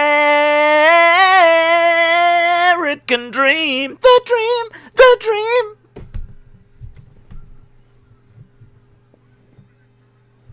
Yes! I'm just going to have WrestleMania 6 played at my funeral. That's what I'm going to do. This is a tune, man. Look at him getting funky on his way. There's no denying, even though this wasn't main event stuff, and even though a lot of people say this gimmick was a rib on him, you can't deny this is fun. This isn't fun. This is fun, man. He's an American dream. Looking super serious, though.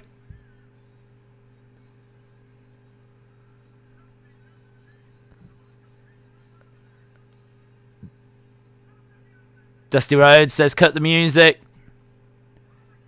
Oh, yeah. We got a little surprise. Oh, yeah. Macho's line. Ooh. That's Macho's line. In a minute, Dusty will be like snap into a Slim Jim. We know what you don't got. We got the crown jewels. We got Miss Elizabeth!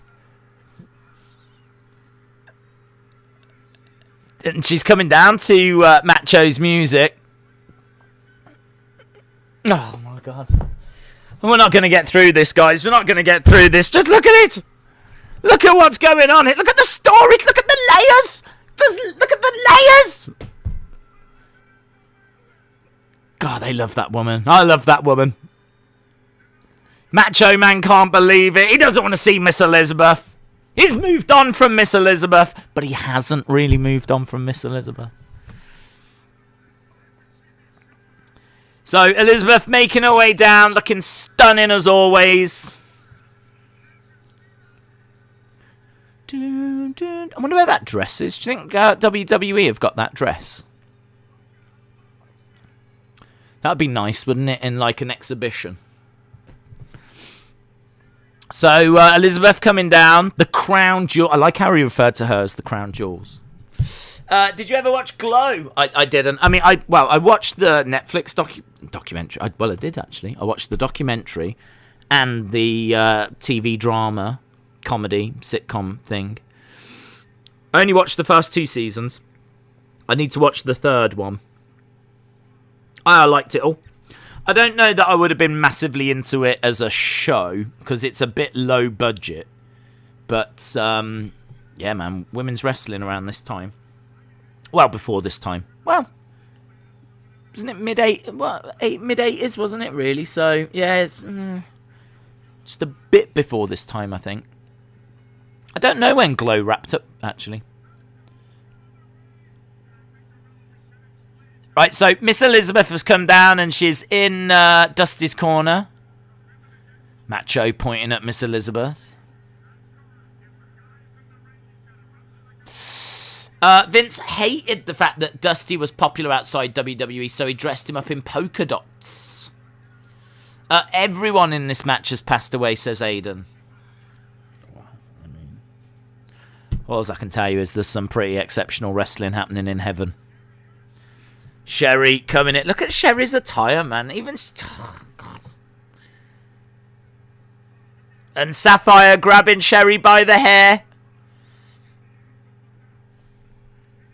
Only the women can fight the women. Only the men can fight the men. But, of course, you know. Sherry's going to... Sherry comes in. She gets bopped down. She rolls out the ring. I wish Sherry was still around. I wish they were all still around. Sapphire is in there. Has Sapphire passed away? I don't know if Sapphire's passed away. She's just bouncing around in there, Sapphire. I don't know if she was a trained wrestler or not. I mean, I'm guessing she was. Don't know much about her because she doesn't really stick around that long. She's just bopping, just like... Bop.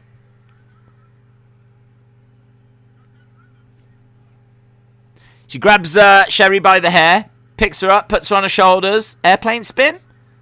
Airplane spin? The slowest airplane spin we've ever seen. She might be one of the worst wrestlers in WrestleMania history. So far, we've seen her go, bop, bop, and then do the slowest airplane spin. Sherry tries to pick up Sapphire, can't quite do it. Dusty gets tagged in. Sherry was a former female champion. Sapphire has passed away. Oh. Well, look, no disrespect to Sapphire. But we're not seeing top tier wrestling here from her.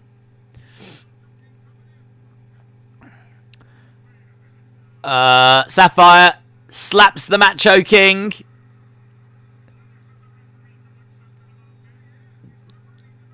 Sherry charges over. She collides into Macho. I would love to have seen Sherry wrestle. I love her wrestling attire. It looks really cool. Like the black and the purple. Just looks really smart. So used to women now wearing just something little here, something little here.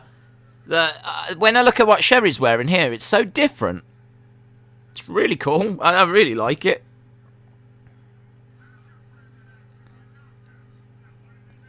Strike by Sensational Sherry to Dusty Rhodes on the outside.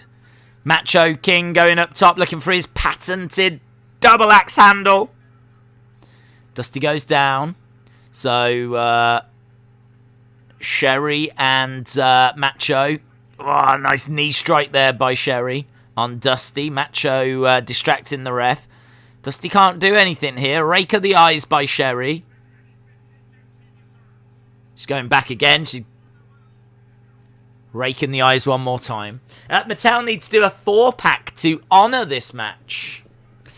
I imagine Dusty and Savage fighting at WrestleMania was a big deal. It was a big deal, but... it was a big deal. This, in a way, is kind of like a little main event in the middle of the show. This is a big deal. A lot of what we've seen so far is, filler in a way. Big names. But, yeah, I would say this is a big deal match. I mean, don't forget, it was only the year before Macho was in the main event. The main event of WrestleMania 5 is Macho Man versus Hogan. Dusty Rhodes is a former NWA World Champion. And was, huge. But he's past his prime here. He's past his prime. He's got name value. Absolutely. But I think they're kind of using Dusty here to work some programs with people. It gives something for Macho to do away from the title picture. That allows them to do Hogan and Warrior and not have Macho around near the top. But still put him in there with a big credible name. Look at Sherry. Sherry's stretched over that top, trying to talk trash to Miss Elizabeth. That's a distraction. That distraction's allowing the Macho King with the scepter.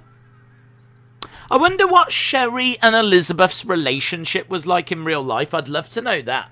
I'd love to watch some Sherry shoot interviews. See what she's got to say about Elizabeth. Because I know that Savage was very protective of Elizabeth. But I wonder if Sherry could get through what with being a woman.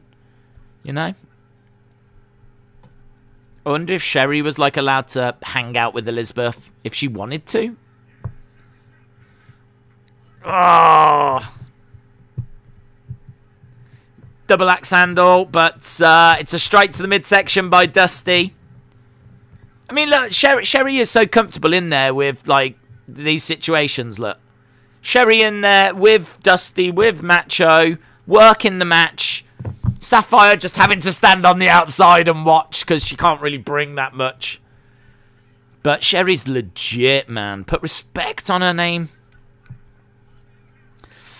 The bionic elbows by Dusty. Sherry jumps onto the back of Dusty. Dusty backing Sherry into the corner. Tag. In comes Sapphire. She grabs her by the hair. One. Just a one count. They had more class back then. Wasn't allowed to have two-piece on. Sherry, hands on her hips, talking some trash to Sapphire. Slap at Sapphire. Telling Sapphire to bring it. They grab each other's hair. Center of the ring. And Sherry gets thrown. Miss Elizabeth chucks her back in. Miss Elizabeth chucking in Sherry. Sherry getting caught by Sapphire. That was alright. That was alright by Sapphire. Macho comes in, makes the save. Dusty grabs Macho. This thing breaking down. Look. Sensational Sherry swiping out at Miss Elizabeth. Elizabeth grabbing Sherry. She goes over. And Sapphire gets the pin. American Dream. The Crown Jewels did it. How much longer was Dusty in WWE after this match? I don't think it was longer. I could be wrong. No, I don't think it was long either, to be honest. I mean...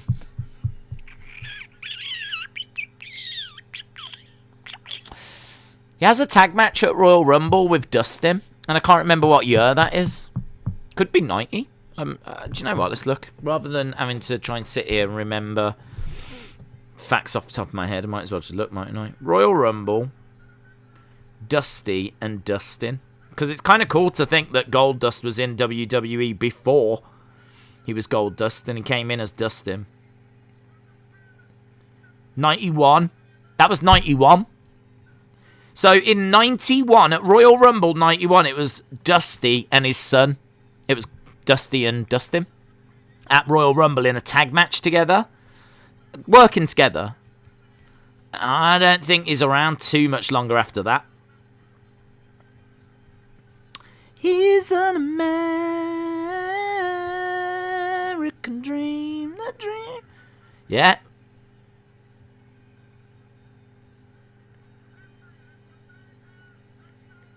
American dream, the dream, the dream. Right, hang on. I'm trying to find Dusty Rhodes here.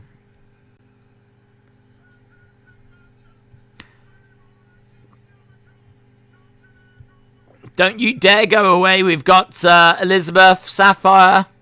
Another advert for WrestleMania 7. Dun dun dun dun. Dun dun dun dun dun dun dun dun dun. 89 to 91. That was it.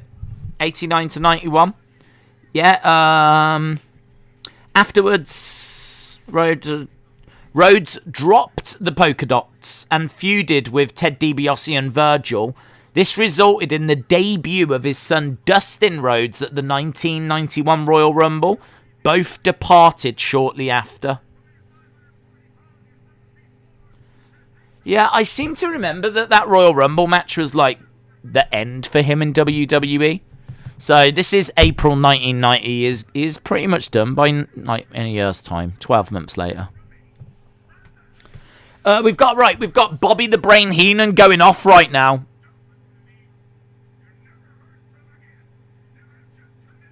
You have committed. It's lost for words.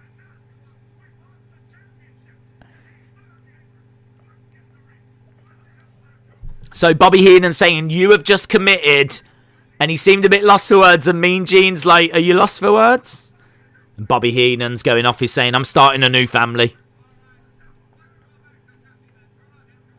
Them two, man. Mean Gene and Bobby Heenan. Whew.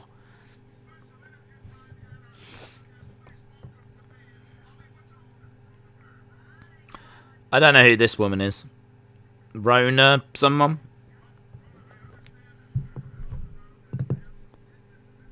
Oh, she's got some tidbits.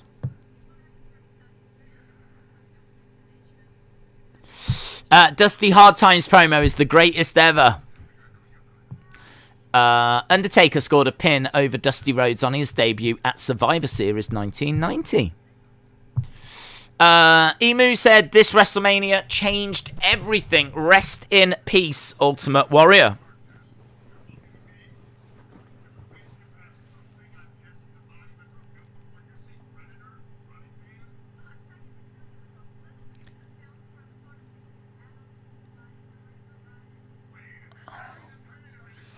I don't know what we've got here, but Jesse's talking about him being in Predator and being in The Running Man. He was a big film star. Well, I say big film star, but... We're going to Sean Mooney. These locker room moments, look at this. Look at Sherry and Macho King pacing around. They can't believe it.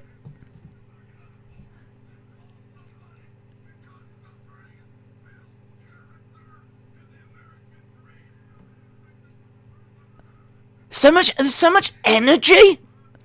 Look at Sherry just... They're just absolutely beside themselves with anger. What does the future hold?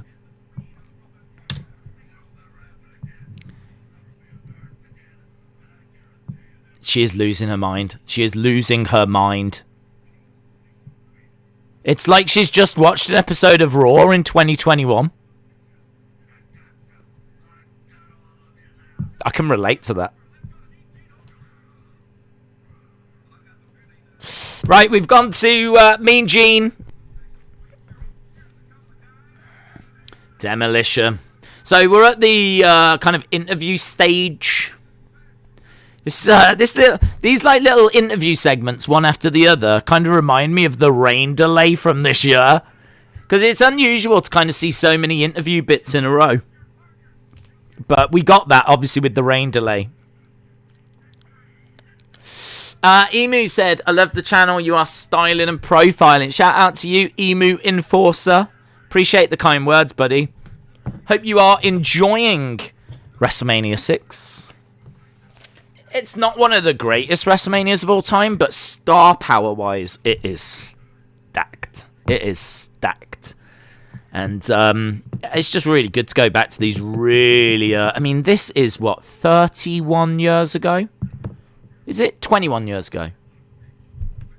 31 years ago. It's 31 years ago. I said 31 years. I was like, nah, can't be. So I was like, 21. And then I realised, no, it is 31 years ago. Wow. This is what WWE was like over 30 years ago. Could you imagine in the 90s watching something that was over 30 years? Like, you couldn't have done it. If you went back 30 odd years from this point, there wasn't a WWE. I think it started in 62. There might have been Capital Wrestling, which is what it was called before. But yeah, I mean, like, you're going back to the early... if you went back 31 years from this show, you'd be at 59. 1959. Here. You know something, Mean Gene! Right, we got Hogan now. Look at this. Look at this promo.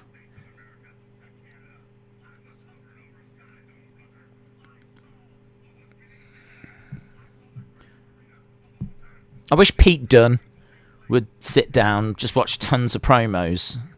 Just really work on his promo. You kind of watch this, and I'm thinking about Pete Dunne because I really like Pete Dunne, but his promos are so bad. I don't think he could do this kind of a promo, so I'm not saying he should try this. But I think there's definitely some superstars that could learn from this. I'm getting a bit of Big E from this, actually. Big E, when he cuts a promo, he's always kind of hyped. Do you remember his promo he did the other day with Kayla? That was good. And that was similar to this. He was proper frantic and hyped up. Big E would have worked in this era, you know. It would have worked. Because his promos are big like this. And he's a big, colourful character. Like, he wears bright ring attires. Do you know what I mean? If he was to come down in this day and age, throwing out bootios into the crowd, Big E is actually a bit of a connection back to, like, this era. Might be why I'm so desperate to see him win the title.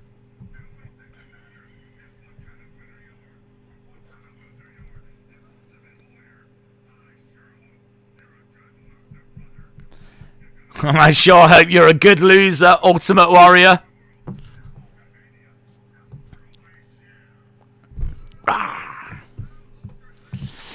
With the winged eagle. Big E would fit like a glove in the 90s.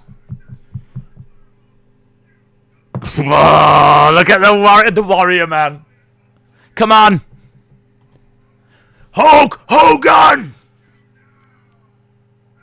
The body paint. He never used to wear body paint, but on this one, that's a nice touch.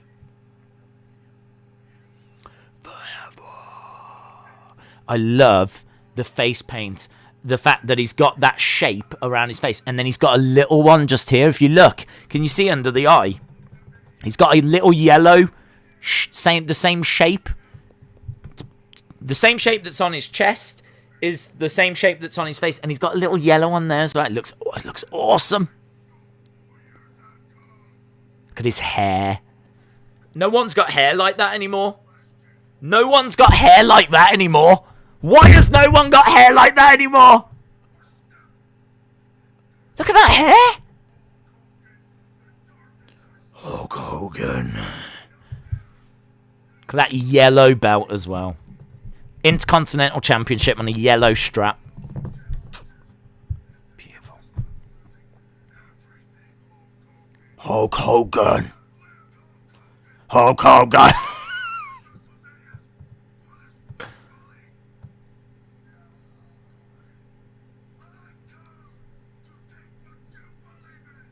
I've come to take what you believe in. I was full on Ultimate Warrior here. Signed up member. Everything. It's very interesting, this part of the show, though, isn't it? Like, they've really taken a chunk of time to do reactions to what we've seen. I mean, you can see that Macho Dusty Rhodes match is kind of the main event in the middle of the show. Like, that's the first part of the show done. And maybe at this point now, I don't know, because obviously I wasn't there, but maybe people are going off, getting drinks, you know.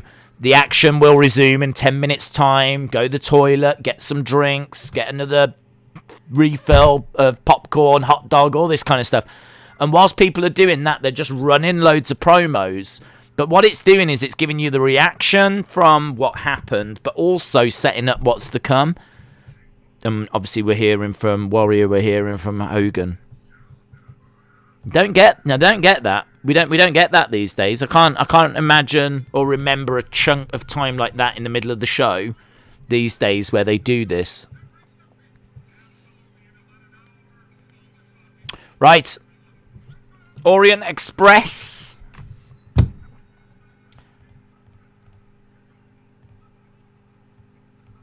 I think they're taking on the Rockers. I'm sure that's this match. If they are, this is going to be amazing. Dun, dun. Sato and Tanaka. The Orient Express managed by Mr. Fuji. Dun, dun, dun.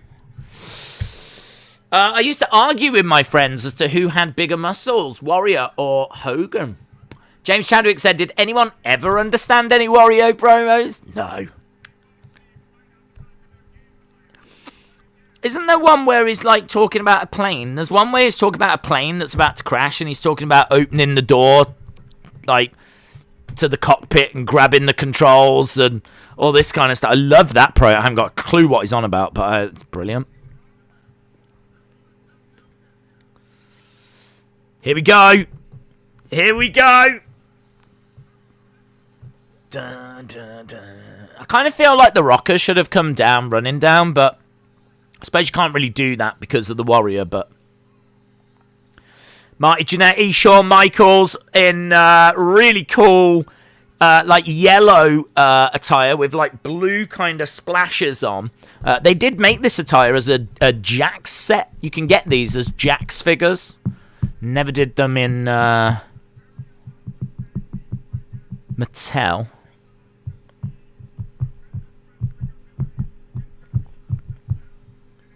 Shawn Michaels.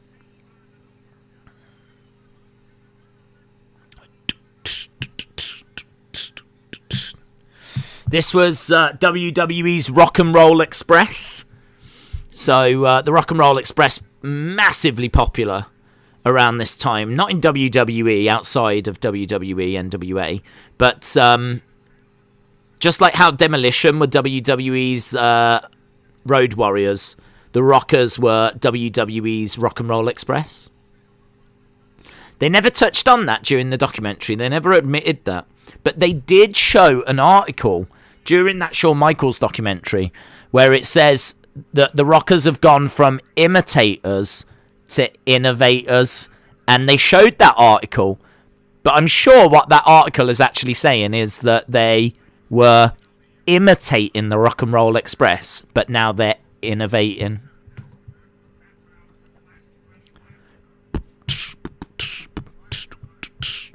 This ring attire, in all fairness, does look very similar to the Mattel ones that did come out. I I'm just looking at them over there. They've got yellow trousers and white boots, same as these, but there are slight differences. They're still not exactly the same. I wonder if I can find those Jack Swans. Actually, I'll have a quick look. I'd like to see them again. Old friends. Can I tell you, this match is going to be one to watch because they always are when it comes to the Rockers. There we go. There they are. Wow, they look great.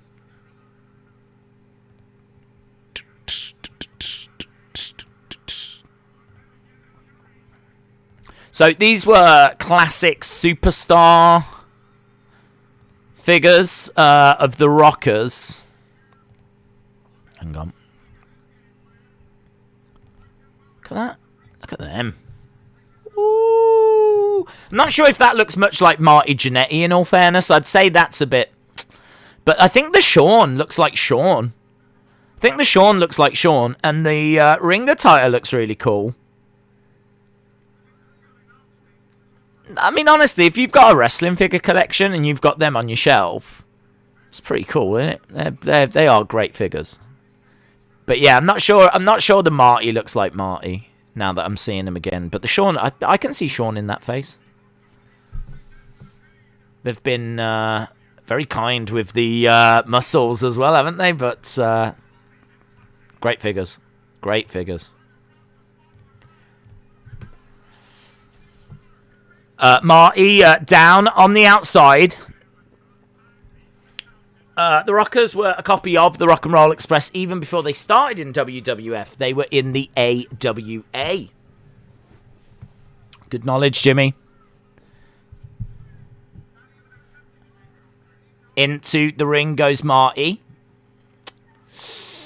I'm 41. This was my favourite Mania at the time, and I still enjoy this show. Yeah, man. I've got a real soft spot for 5, if I'm being honest, but I think that's more to do with the fact it's one of the first I saw. Nice chop there. I can't remember which one's Sato, which one's Tanaka anymore. Is that Tanaka? Big back body drop, but wow, Marty lands on his feet. Couple of super kicks there. I mean, this is very much the 90s Young Bucks, isn't it, really? Big back body drop.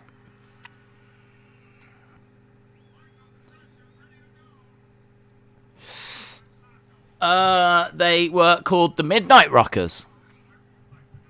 Back then, tag teams meant something. Nowadays, they just throw people together hoping it will be a success. Michael, shout out to you. New WWF tag team figures so close to the real thing, it's like being in the ring. Tanaka is the guy with the long hair. Thank you, Nacho. Nice kick to the back. Sato grabbing Michaels. Mr. Fuji just watching on the outside. Gutbuster.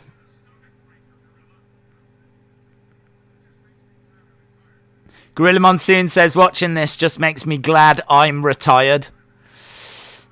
Against the ropes goes Shawn. Oh, got caught. I tell you what, that was really good by Tanaka.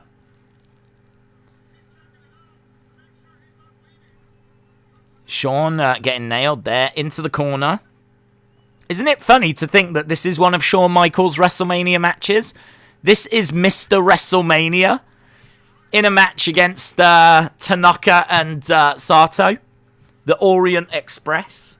WrestleMania 6. Marty trying to get the crowd worked up, fired up. It seems like they ran the ropes differently back then. It looks like they went against the ropes sideways back then. It's interesting.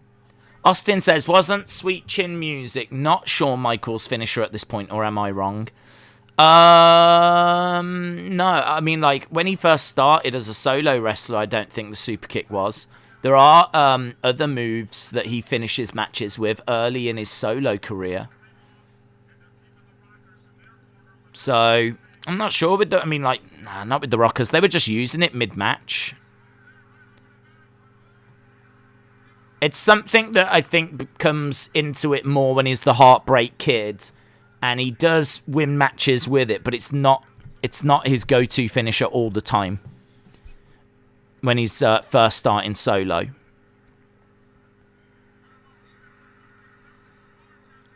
Big right hand by Jannetty.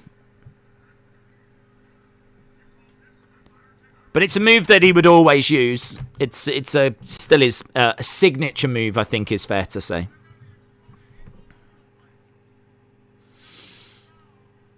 He started using Sweet Chin Music and then turned on Marty Jannetty and went solo, says David.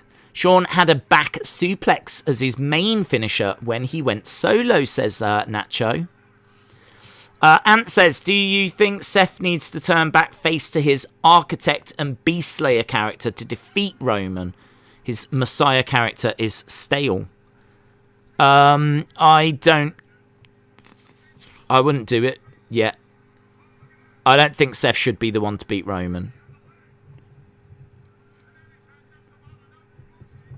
I mean, it would be huge. We're just watching this show here, and you know, you're thinking, where are all the big stars now? And I think it's because you've got AJ Styles in a tag team, and you know, you've got Seth just doing a rubbish gimmick, in my opinion. Oh, look at that. Marty goes straight into the railings. Over the railing. There's a Hogan mask on the floor. I don't know if you saw that, but it's like a rubber Hogan face. Count out. Jannetty gets counted out, so...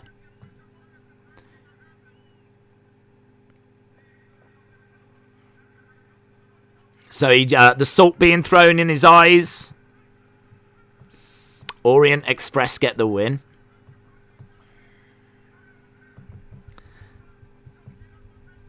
So, not a bad match. That match is okay. Some really good action in there, compared to what we've seen. Fuji with the cane. Hits Marty. Marty on the outside. The cane gets dropped.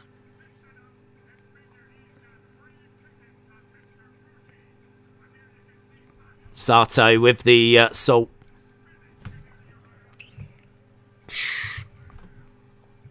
Right in the eyes. What wrestling shows have the best characters? I think the whole industry is a bit struggling at the moment.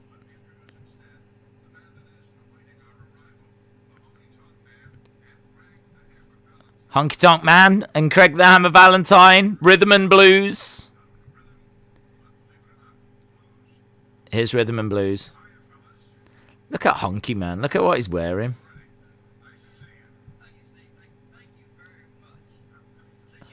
This is just so weird seeing Greg the Hammer Valentine like this. It's just really weird. Honker, honker, honky love.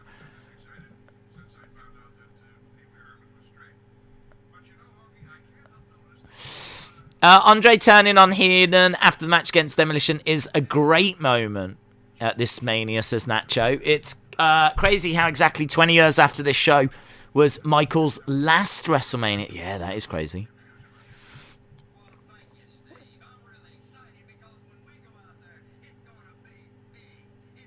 Iconic attire this, isn't it, on Honky?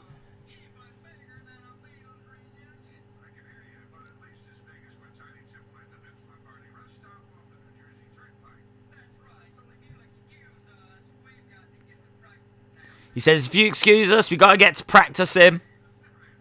We've never had a Rhythm and Blues Greg the Hammer Valentine by Mattel.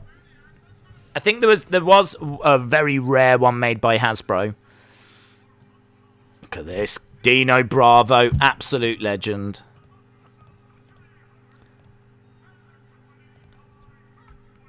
Dino Bravo, if you've seen his dark side of the ring, it's so interesting because I had no idea that he was as big a star in Canada as what he was. He was huge. Dino Bravo was massive. Big name, and then he came to WWE and just didn't really do that much. Who's this? Hacksaw? Hacksaw. I just saw the flag being waved around. Dino Bravo versus Hacksaw Jim Duggan. Ho! Duggan with his 2x4, the winner of the first ever Royal Rumble. Hacksaw Jim Duggan making his way down. Cliff Beaver says, I want my old Hasbro figures back. I know, man. I'm really pleased that I kept mine.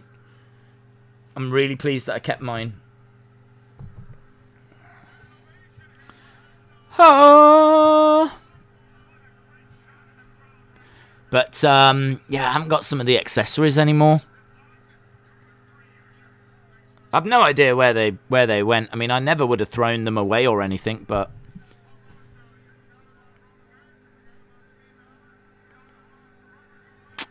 I always liked Dino's brother, Johnny Bravo. Tough guy! Have you done a watch-along for WrestleMania 17? We have. It's done. It's on the channel. It's a great show. Maybe the best.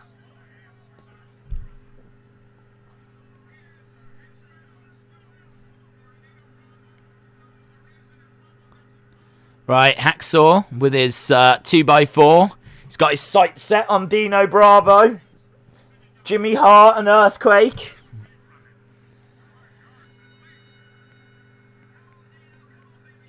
Come on, Dino. Come on, baby. And Jimmy Hart on the outside.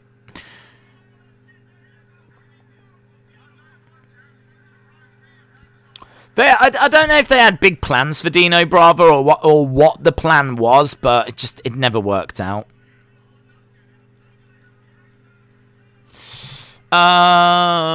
Remember when Duggan went to Canada and had the whole crowd yelling USA? Oh! Yeah, it used to happen in... I was watching... what was I watching? I was watching a old wrestling show from the UK. I can't remember which one it was. But they were talking about how Hacksaw won't be able to get the UK crowd chanting USA on the commentary team. I think it was Bobby Heenan was like, he's not going to get that happening here. We're not in America anymore. He won't get these simpletons chanting USA. And he's going to struggle without that support. And I think JR was on commentary with him, and he was like, I think you're wrong, Bobby. I think people are going to be cheering for Hacksaw, and obviously when he comes out, I think it's Sheffield, the crowd are burst into big USA chants, and Bobby's getting worked up and upset. It's really simple stuff, but so much fun. The stadium looks dimmed. It doesn't look lit up. I wonder if it was something with the camera or if it was actually that dark. Maybe I should ask Edge.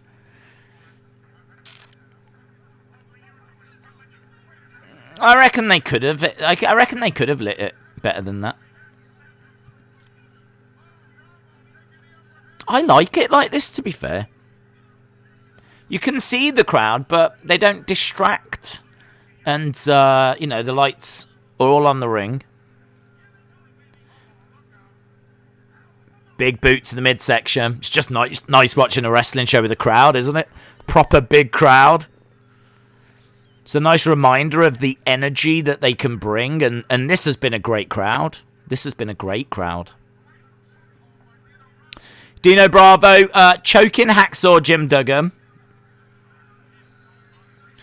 Earthquake coming over and he's attacking whilst the referee is distracted.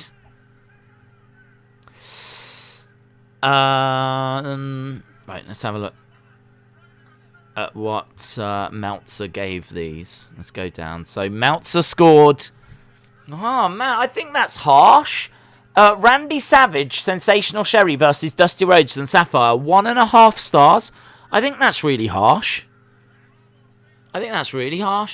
Rockers Orient Express, he gave 3 stars to that.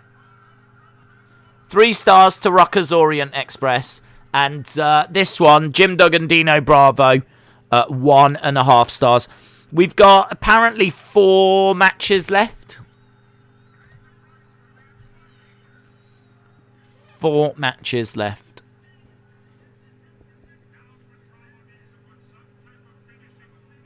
After this. Knee by Hacksaw.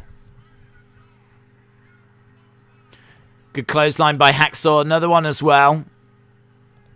Another clothesline. Jimmy Hart jumping up on the outside. Jimmy's jacket's always matching, you know, what his, the talent that he's managing.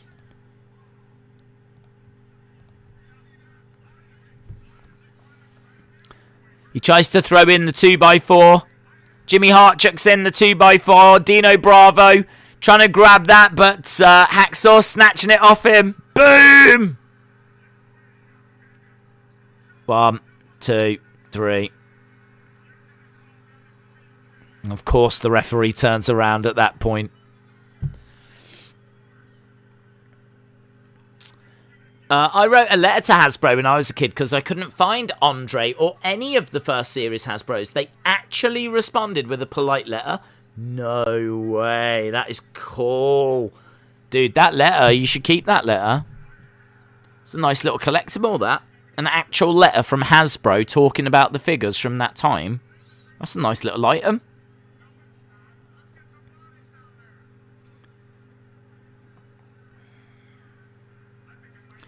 Against the ropes goes Earthquake.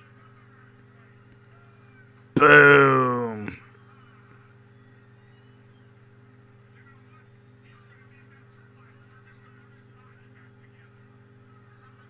It's going again, the Earthquake. How he leans into them ropes always gets me.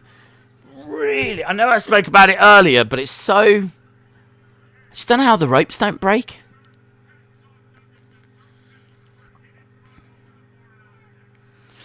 I love how Earthquake shows off the guns, but he hasn't really got any guns. Don't get me wrong, he's strong. He's got, like, natural strength.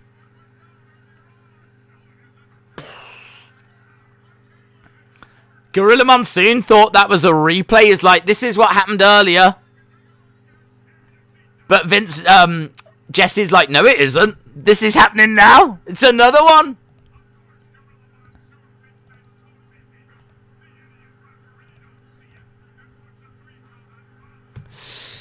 Jimmy Hart blocking the ref. Who else likes the little ring carts that carry the wrestlers to the ring? They are cool, aren't they? They had them at WrestleMania 3 as well. And then 4 and 5, wasn't that from the same place, like Trump Plaza, so they didn't have them there. Okay, here we go. Jake the Snake Roberts. Ted DiBiase. $1 Million Man. Oh, just legends. Just you just tripping over legends on this show.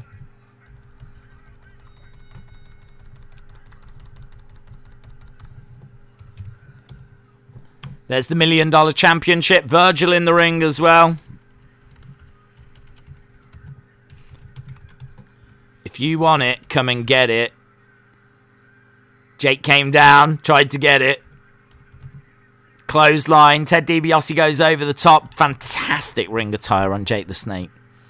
Fantastic ring attire. And he's got the $1 Million Championship in his hand.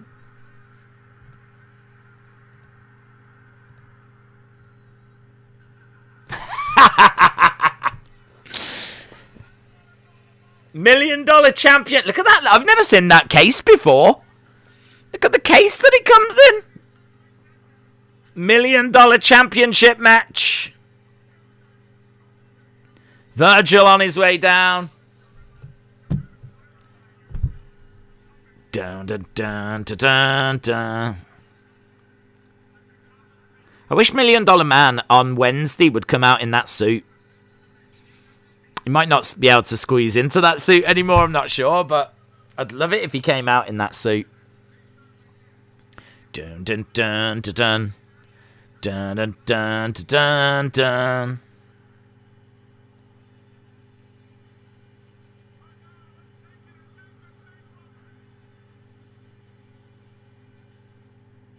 We got Jake backstage. Did you hear they're going to bring back the $1 Million title? I saw a report of that. Yeah, I'm down for that.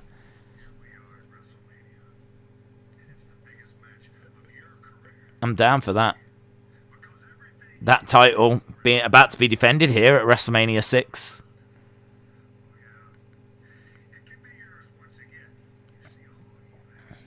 That is a big bag that Jake has got in it. That is a serious snake inside that bag. That is a serious snake.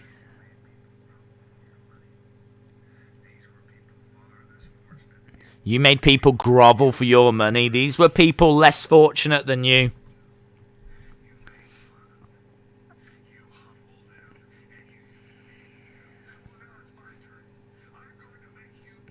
You humbled them. You humiliated them.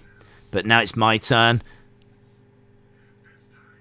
He's so sinister, isn't he?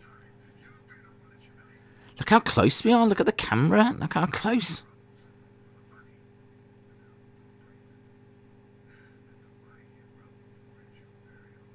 How appropriate.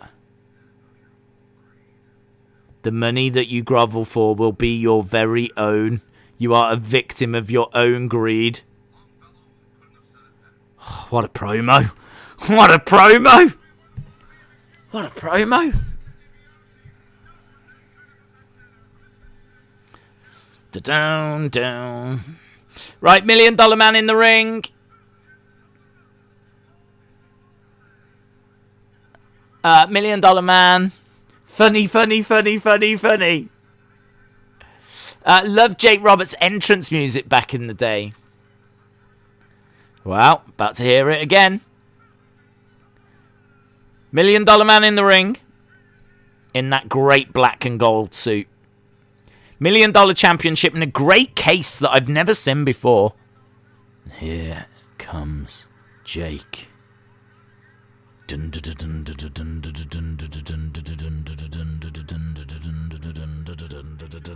This music is sick.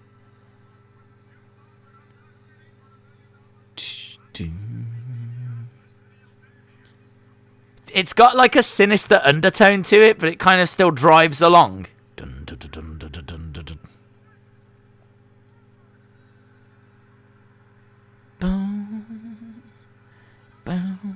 Yeah, it's cool. Jake's cool.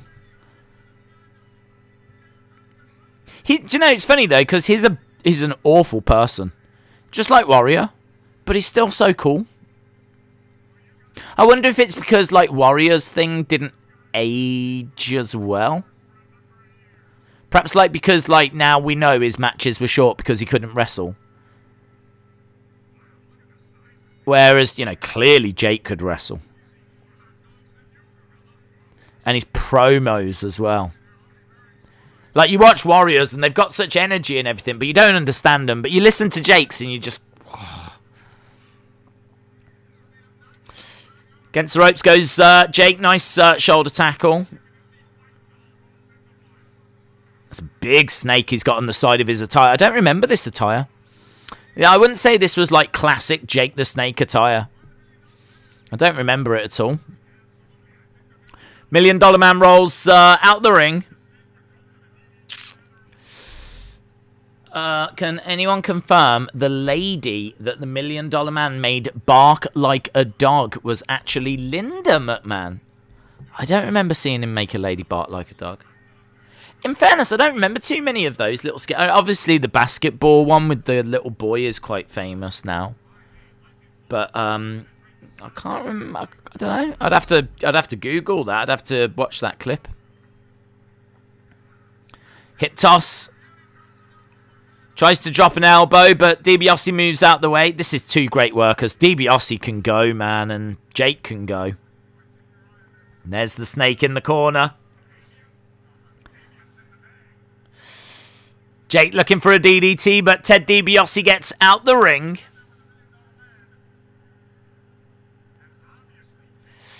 Ted DiBiase is one of the greatest heels of all time. Sonny says, I like snakes. We've got Jake standing in the center of the ring. DiBiase on the outside. Working on the arm. So, how long have we got? We've got about an hour and, 20 minutes? About an hour and 20 minutes. There's 3 matches left after this one. They're going to be quite quick. The main event takes half an hour. So, yeah, those are the ones. And obviously, we've got some big entrances, interviews, all of that still to come. As we build towards that main event. I think this match might go for a little while. This is quite a big deal. Ted DiBiase, of course, had been right around that main event scene just a couple of years before at WrestleMania 4. Got to the final. Main evented. I mean, it's true. The main event of WrestleMania 4, factually, is Ted DiBiase versus Macho Man. It's so weird to say that, though, because obviously they're not on the cover of the video. They're not on the posters or anything like this. Because it was a tournament, and we didn't know who was going to get to the final. But it is Ted DiBiase and Macho Man that get to the final. So, you know, DiBiase main events WrestleMania 4. So he is still a big deal around this time. And Jake is huge. I mean, Jake's... So this is a big match.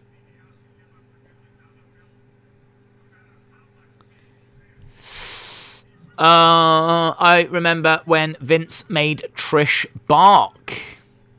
James says, I think this match goes for about 12 minutes. That wasn't Ted DiBiase that made Linda bark like a dog. It was Days. Listen, I made her do a lot more than that. Ted DiBiase goes to the outside. Virgil comes over. Checking on Ted DiBiase. DiBiase's like, forget this. Starts to walk away, but Jake comes out the ring, grabs him, hurls him back into the ring. Jake rolling in. Over the top goes DiBiase against the ropes. Nice elbow. Jake goes down. $1 Million Man going over. Jake in the corner. Hard into the corner. Jake going really hard into the corner, but he was able to get his get his knee up, but he finds himself in a bad situation now. Jake down, DiBiase over by that snake. I love Cameron Grimes' $1 Million Man stuff on NXT. It's been really fun. I can't wait to see what they're going to do next, to be honest. I'm really into it. I'm quite intrigued by it.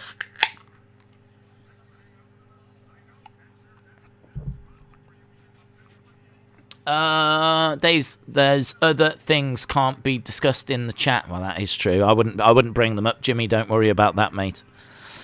I'm fully aware there's kids watching.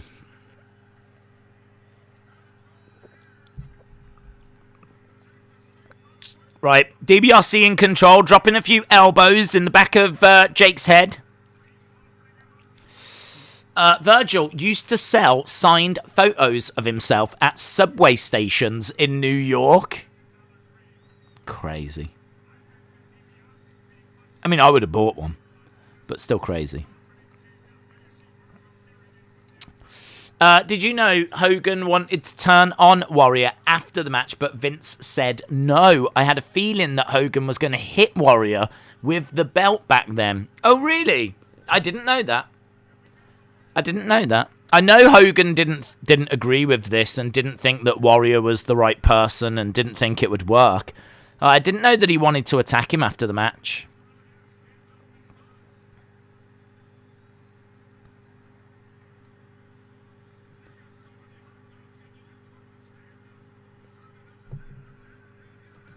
Crowd going crazy here. Lot of noise in the Skydome. Apparently they're knocking the Skydome down. Did you know this? Only opened in like 89. But apparently they're... Oh, there's a Mexican wave going, that's why. I don't remember the Mexican wave at WrestleMania 6. But they just showed it. There's a Mexican wave going round.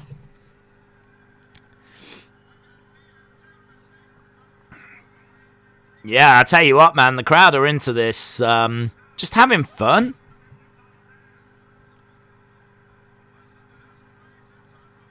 Yeah, that wave's still going round. Into the ring post goes Jake. Just noise? Just noise?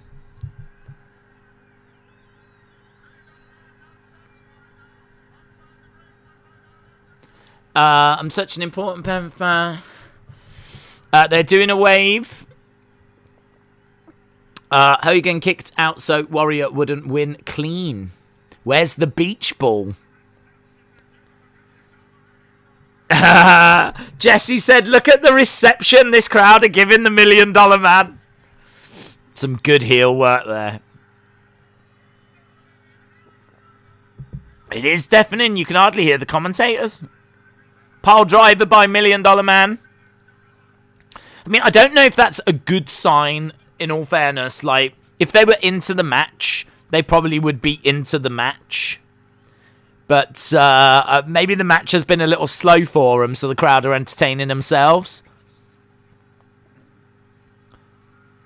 Oh, reversal by Jake. But because the crowd have still got such energy, like you can easily get them back into this.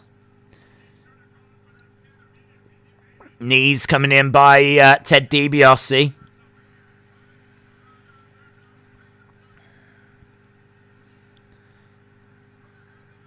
Jake down. Selling. DiBiase in control. Crowd going crazy. Very split crowd as well. I'm seeing a lot of Hulk Hogan bandanas, but equally I've seen a lot of people with their faces painted like the Warrior. So it is a very split crowd. $1 Million Dream. $1 Million Dream applied by Ted DiBiase. Middle of the ring. Jake the Snake in trouble. Jake the Snake in trouble.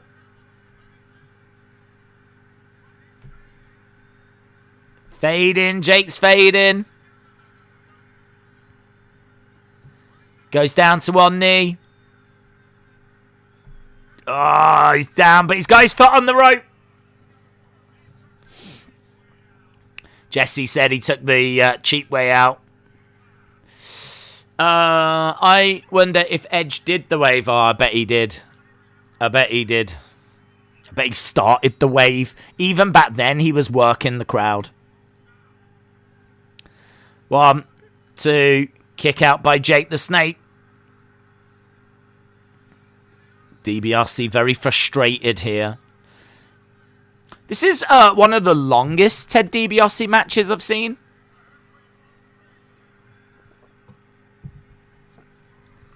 I mean, they are giving this match some time, in all fairness.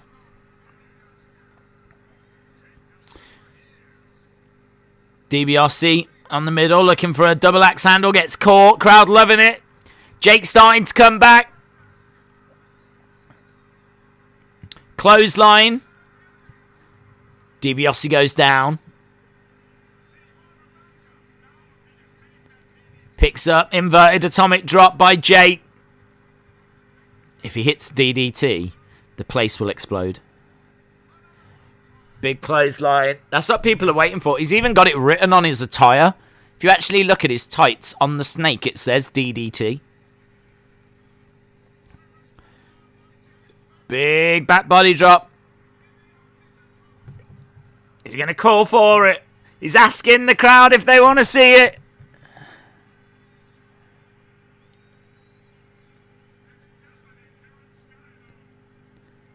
Clothesline. Short clothesline again. Hands on his hips. He's looking out at the crowd. The hand goes up. There it is. That's the signal for it. That means it's coming, guys. It's coming. It's coming, the DDT. A move that we see a lot. Super special, super deadly back then.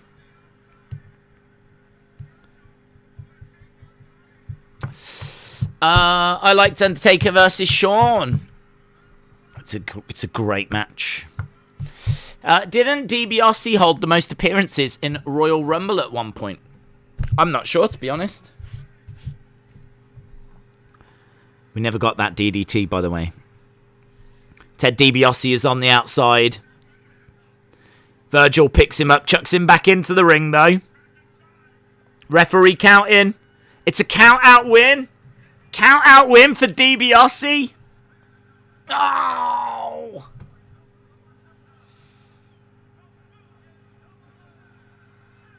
Ted DiBiase wins.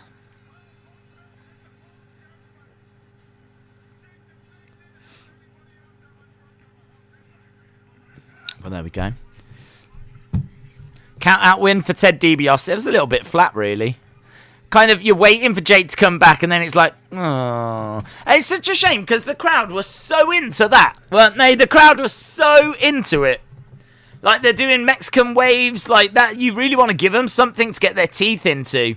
And then, like, just as Jake starts to come back and he calls for the DDT, it's a count-out. It's a bit of a shame, really.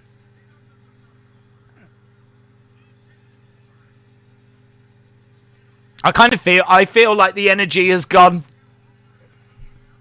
I kind of feel like everyone's like, oh.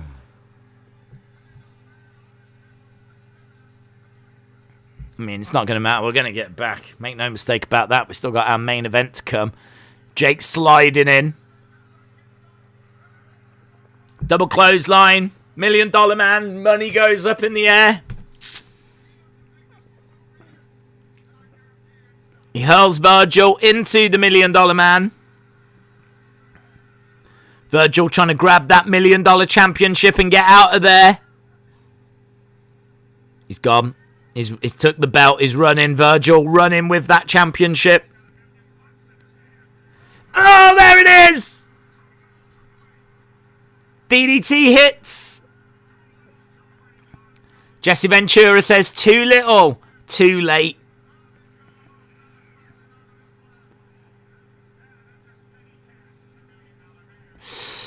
He's holding $1 bills. Wow, I'd still pick him up. Couple of $1,000 laying around according to Gorilla Monsoon. Apparently, that's a couple of $1,000 right there. That dude, look, gets, you get $1. But how much was it? They're fighting over these notes. How much is it? How much is he giving out? He's giving out $1 Million Man's money. There you go, little lady. There you go, little lady. Treat yourself. Treat yourself. I don't know what she's been given. He's got one more note.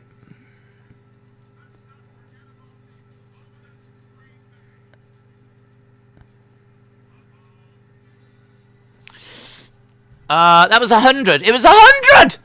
He's giving out $100! What the flip? Giving out $100 bills!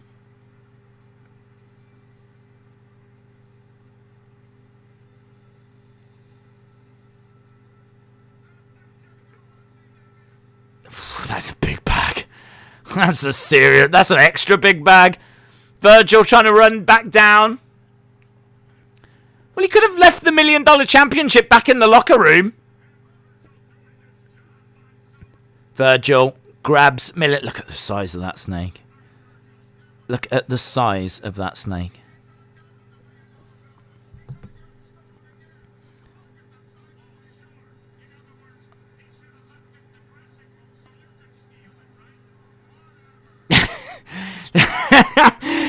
Damien's been taken out of the bag. He's wrapped around Jake's head. And Jake now is running down the entrance ramp. In my mind, the snake's going, whee! As he's like running down the entrance ramp. Because you got to remember, that snake was in a bag, yeah? It's all like dark now. Now, it's in a stadium. 60-odd thousand people. He's being run down a thing. Like, woo! He's having a great time.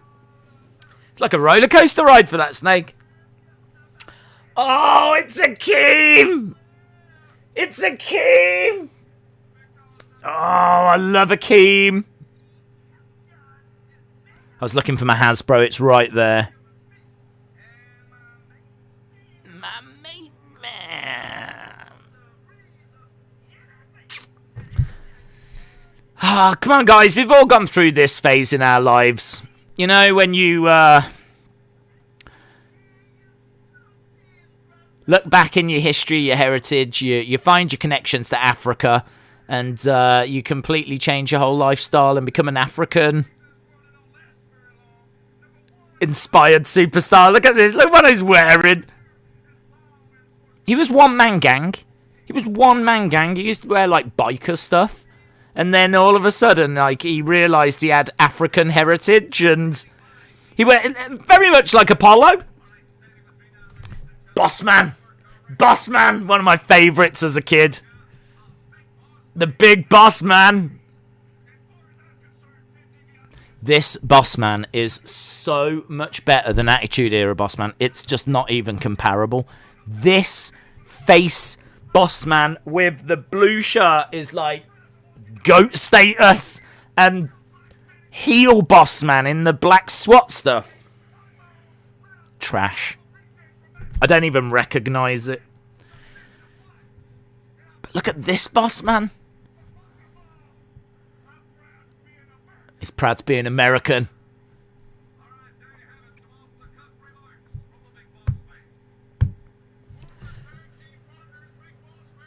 Used to be in Twin Towers, didn't they?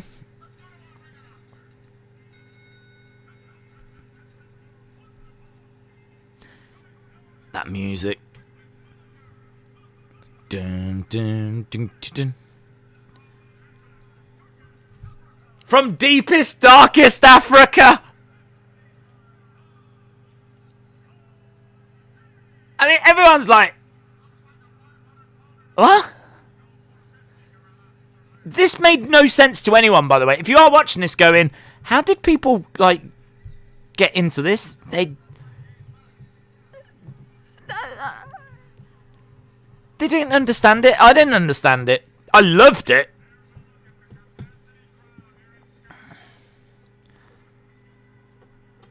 But it didn't make any sense.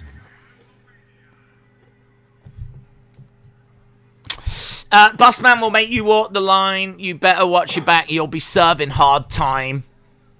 I would have made Dusty dance to polka music as well as Wear the Dots. I just got woken up to probably the biggest rainfall. Did you know that Boss Man left WWF back when Vince was on trial for steroids because he didn't want thinking a cop would work for a criminal? I did hear this, and I can't remember where. Was it in the was it on Something to Wrestle With? I have heard that. It might have been on Something to Wrestle With when they did the Boss Man episode. But it's not a fact that I could recall. It's a great fact, XFL. It is an awesome, awesome fact.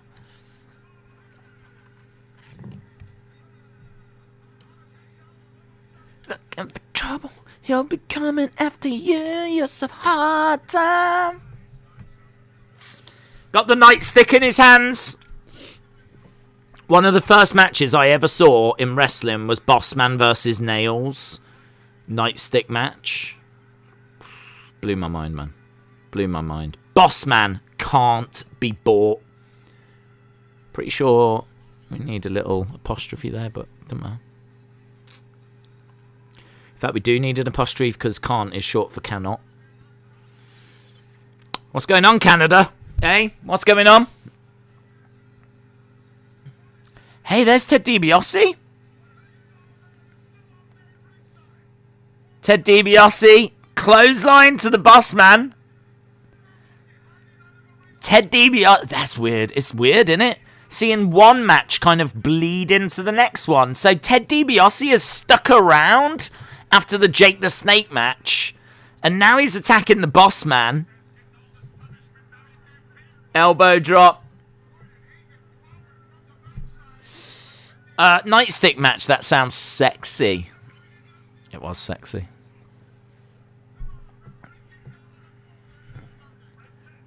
Ted DiBiase talking some trash to the boss man. Chucks him in the ring. Only 2 matches left after this. Akeem against the boss man then. Akeem very much in control. Boss man back into the corner. Oh, hard.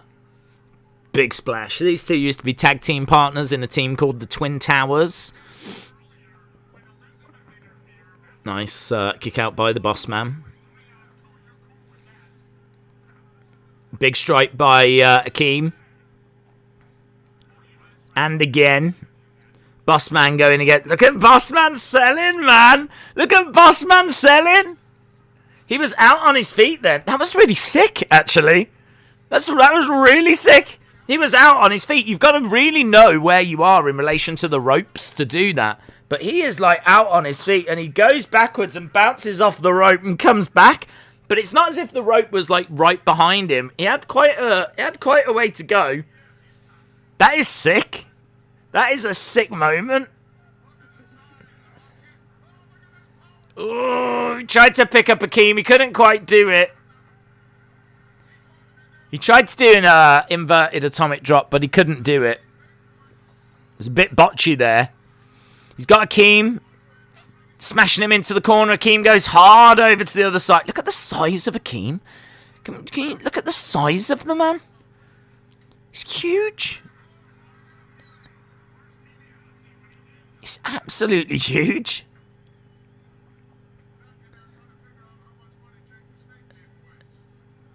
He's kind of like earthquake size in a way, Akeem. Oh! 1, 2, 3. Bossman gets the win. After all of that, Bossman getting the win, but lovely side slam there.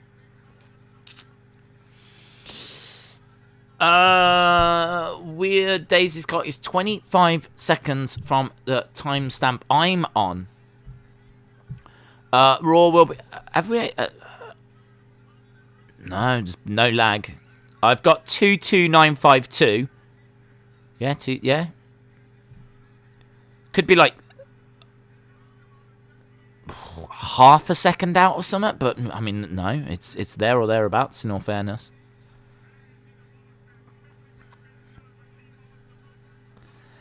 I don't know. I mean... They wouldn't have cut more on Peacock, would they, than they have? Because I'm still watching the WWE Network, of course.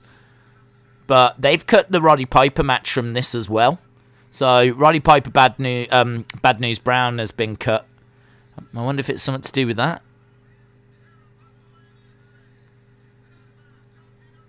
Serving hard time. Right. Sean Mooney backstage. Co-main event time. Oh, he's not backstage. He's in the crowd.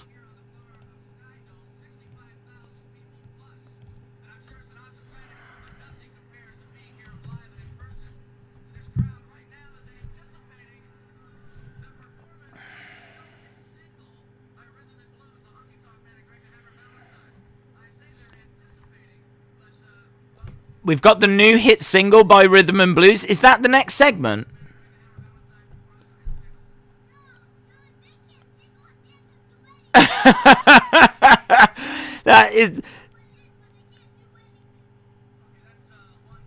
That kid's a legend. Sean Moon is like, are you looking forward to this? And the kid's like, no, they can't sing, they can't dance, they can't do anything.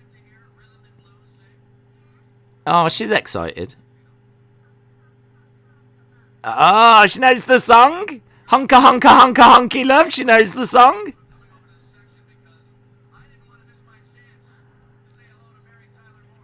Oh, that's Mary Tyler Moore. Oh, she got given $100 by Jake the Snake.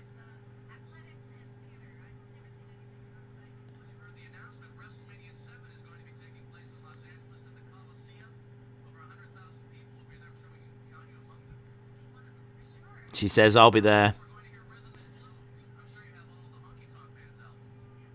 Yes, she's got all the Honky Tonk Man's albums. She's got them all. She ain't got a clue.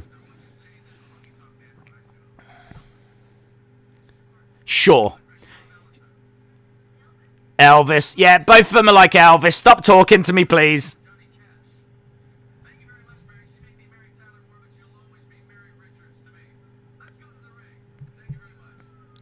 Right, I think is about to announce this. Watch out for DDP in the limo, says Dave in real life. Honker, honker, honky love. Here we go. Doodle doodle doodle. Dun dun dun. Do you know, it's funny, I've seen this image with DDP, and in my mind they've always been in a car on their way to a match, but this isn't a match. Honky tonk man, honky tonk man, coming down in a pink Cadillac.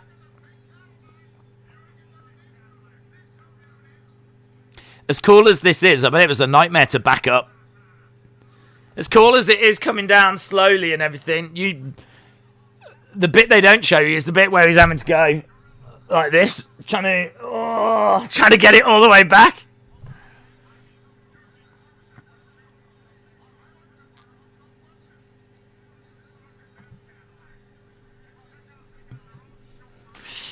Here is the DDP yoga limo.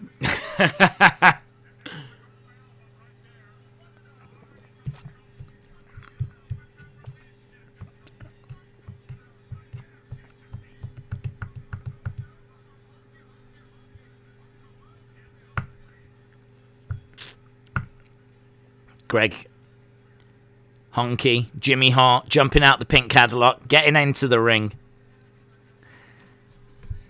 Honky tonk man. The Honkettes. The Honkettes.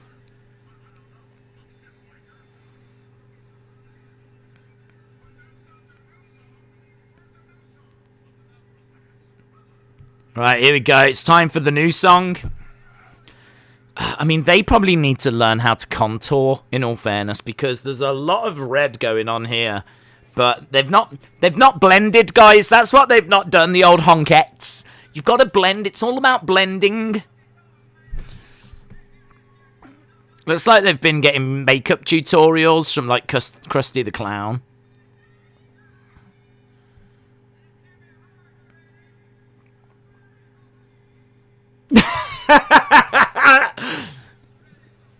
Honky asks the girls if they're ready. They're like, we're ready, Honky. Jimmy Hart, are you ready? I'm ready, Honky. Here we go. Honky love. We need a honky love. Enough. Honky love.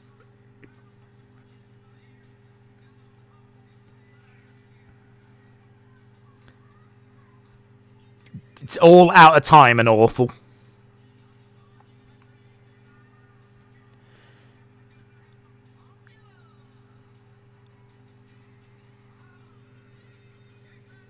Shake, rattle, and roll. I don't know if they can't quite hear it or if they are just that bad, but it's all out of time and it's all a little bit...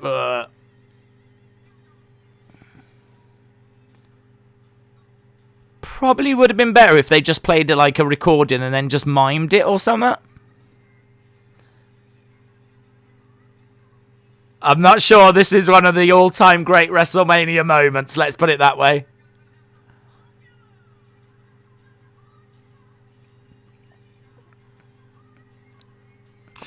Those purple lights remind me of Alexa and Lily. This is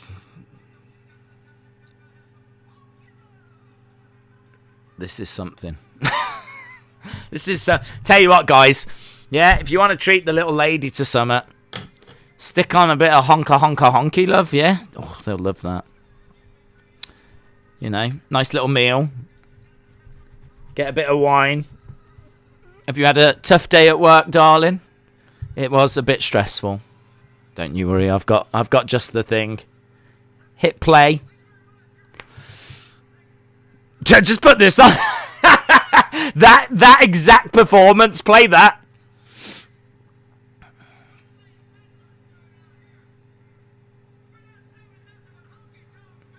Are these the Bushwhackers? Are they the Bushwhackers? I think they are, aren't they? Butch and Luke. Hello, mates. They were selling some programs. They jump into the ring. The ring clears.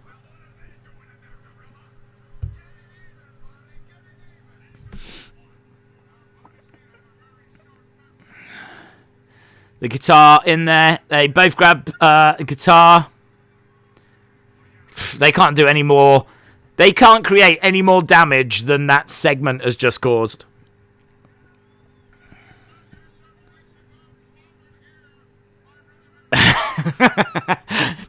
Rather than just smashing them, they're pretending to be rhythm and blues. I do like that.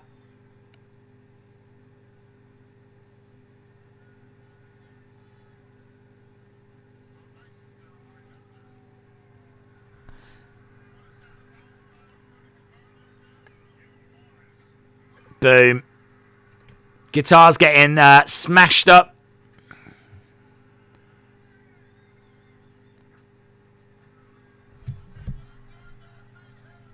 That was atrocious. Corey says, I just can't get that song out of my head. Bushwhackers. This is bad, but it's still better than that Triller event.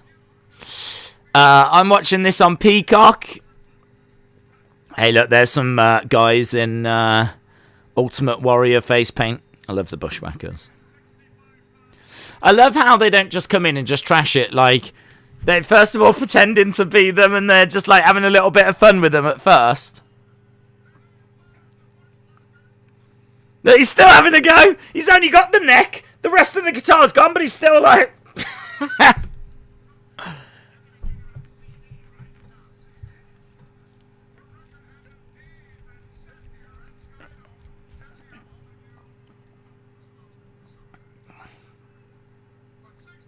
65,000 in attendance.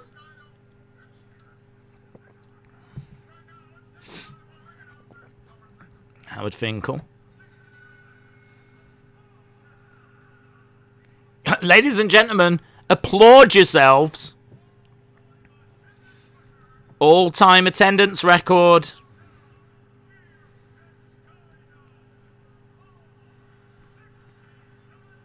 Oh, he says 67,000. 2,000 people must have just jumped in.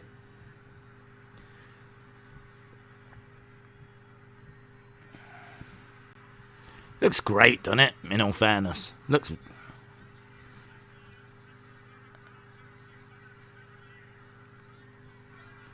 67,000 people in attendance. WrestleMania 6. Today's record attendance, 67,678.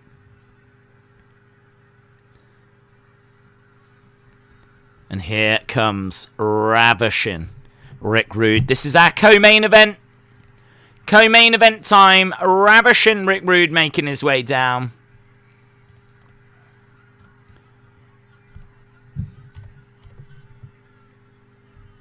Look at the ladies. Look at the ladies desperately trying to get a glimpse at Ravishing Rick Rude.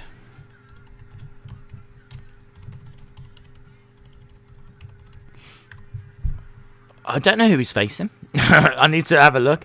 Ravishing Rick Rude. Jimmy Superfly Snuka. Now, this only goes, I just saw it only goes for about 3 minutes. So, not the longest co-main.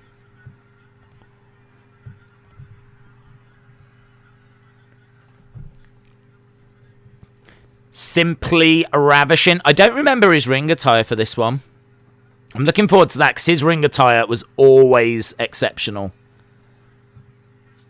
We've cut to the crowd. There we go. It's got his face on the back. Look at his ring attire. Look at the detail on it. It's got like leaves on it, I think. Animals? Is it like a jungle or something? And here comes the Superfly. One of the biggest stars in the 1980s. And next year, he'll be the first victim of the Undertaker streak. Was it that? It wasn't the Too Sweet, was it? It wasn't the Too Sweet. I can't quite remember the hand gesture he used to do. He'll do it in a sec. Was it that? I used to do it all the time as a kid. I can't quite remember what you do with these bits. That's what I'm looking for. Come on, Jimmy.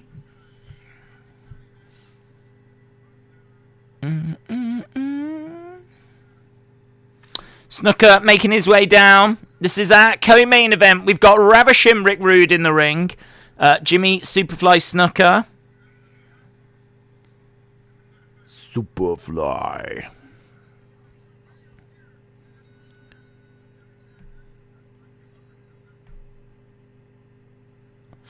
Michael, see you later, dude. Tamina's dad. Yeah, good shout, Dominic. Tamina's dad. Ravishing Rick Rude.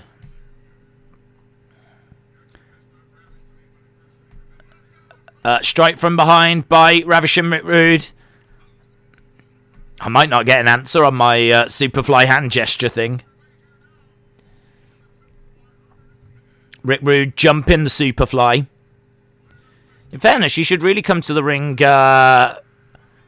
prepared. Better. He's jacked, isn't he? Look at him. Look at his physique. Look at the Superfly's physique.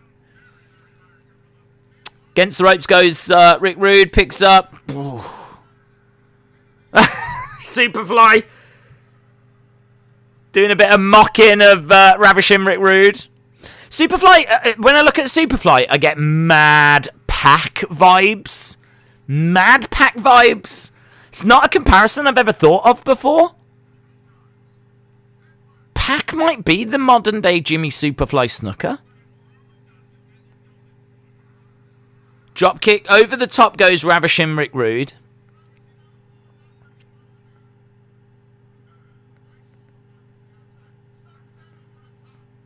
Oh man, I can't not see it now.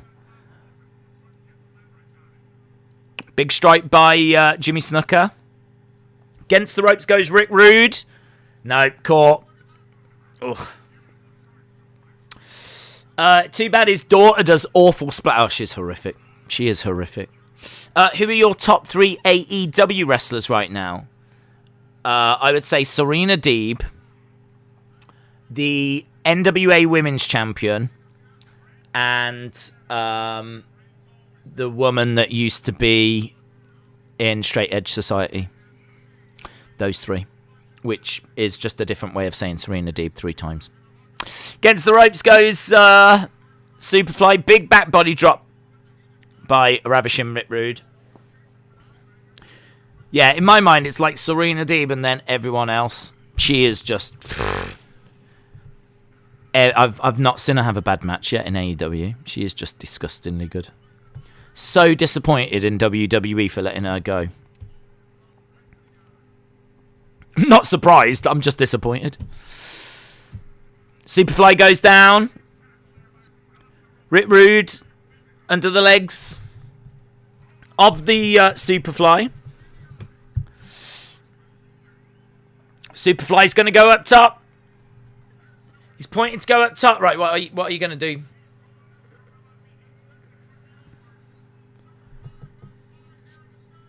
Oh, he's not going to give him a chance to do anything. Strike by Superfly. Rick Rude goes back into the corner. Hard. Hulk Hogan, Ultimate Warrior. After this match, we are getting ever closer to our main event. There's only, 40 minutes left of this show? Superfly goes for the headbutt, flying headbutt, no one home. Rick Rude grabbing Superfly. Looking for a net breaker. Gets it. That'll do it. Boom. That'll do it. Part of the problem with both WWE and AEW is neither has anyone that can do what Superfly or Ricky Steamboat did in their best days. Dave in Real Life said, my AEW list would be the female division and sod the rest. Rude Awakening. Yes, it was called that, wasn't it? It was called the Rude Awakening, you are right. So, Rick Rude, victorious and walking back. There's no little cart for them. There's no cart. How rude. How Rick Rude. Look at this in the Royal Rumble. We didn't know that we would see it, but in the Royal Rumble, Hogan and Warrior going at it. Against the ropes goes Warrior. Against the ropes goes Hogan. Crisscrossing. Warrior jumps. Hogan jumps down. Clothesline misses. They clothesline each other.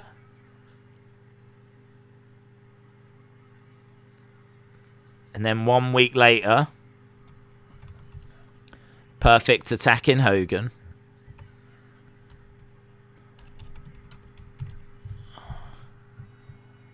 Main event time.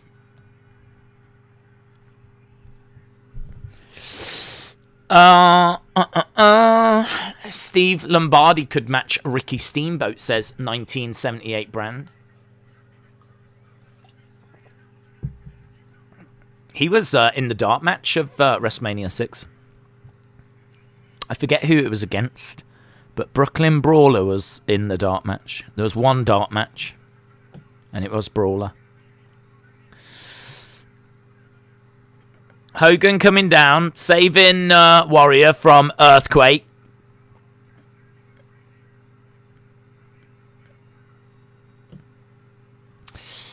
I finished watching the bio, and it's so good. I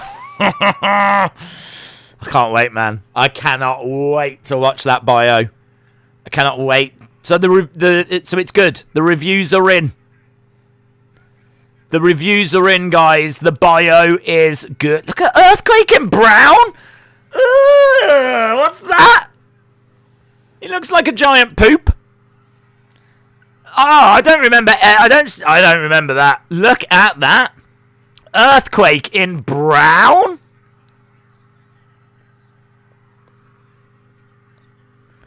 He looks like Mantar.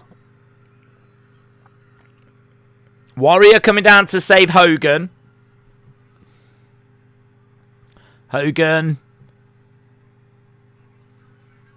doesn't want no part of Warrior. Warrior getting fired up.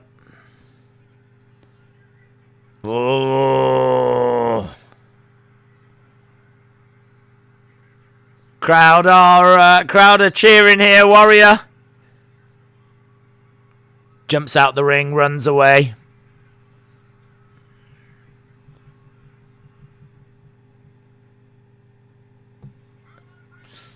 The Ultimate Challenge, Intercontinental Champ versus WWE Champ. Warrior's music hits. One of the biggest main events in WrestleMania history. Two red hot superstars. It's huge, isn't it? It's huge. It's kind of Rock Cena, isn't it? But in my mind, bigger. I think this is bigger than Rock Cena, but in all fairness, Rock Cena did bigger numbers. Rock versus Cena at WrestleMania 28 is still the biggest, most viewed WrestleMania, so it must be that Rock Cena was bigger. But this is always bigger to me. Warrior running his way down.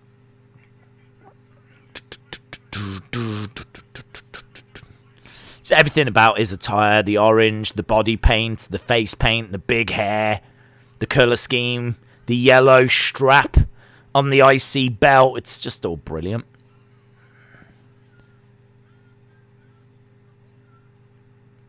Warrior made his way down to the ring.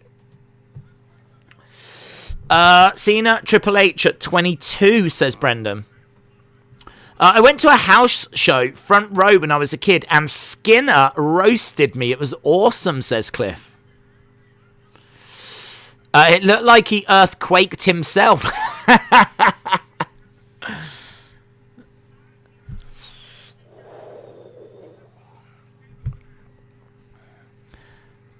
Dun, dun. Here comes Hogan. So, no carts for these. It's a good little sign, isn't it? Standee. Imagine bringing a standee. He's brought a standee to hold up. It's deafening in here in the theSkydome. I can believe it as well. This crowd have been red hot all night.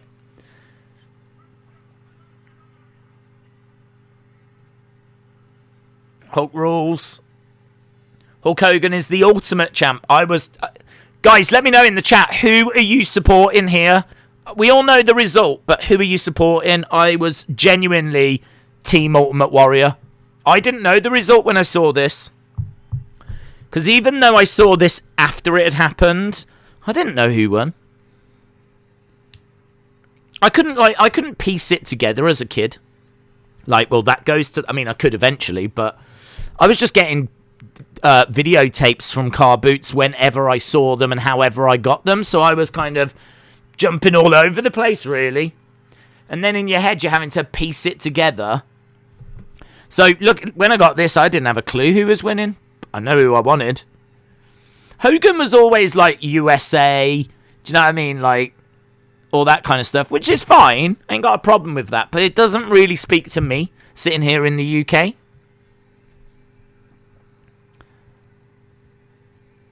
Say your prayers, do your vitamins, all that kind of stuff. Didn't do it for me. Just the absolute anarchy that was the Warrior. That did it for me. I could connect with that. Warrior says Danny Barnhouse. Undertaker, says Robin. God, could you imagine that triple threat? Could you imagine that triple threat? Imagine that triple threat. Warrior, Hogan, Undertaker. Who would be who would you put in the fourth corner? If you had a fatal four-way, you had Hogan, Warrior, Undertaker. My gut is saying either Macho Man or Ric Flair. My gut is saying the right person to go there would be Macho or Ric Flair. You'd say Macho right now because Ric Flair's not in the company. Hogan, Macho, Warrior, Undertaker. What a fatal four that would be.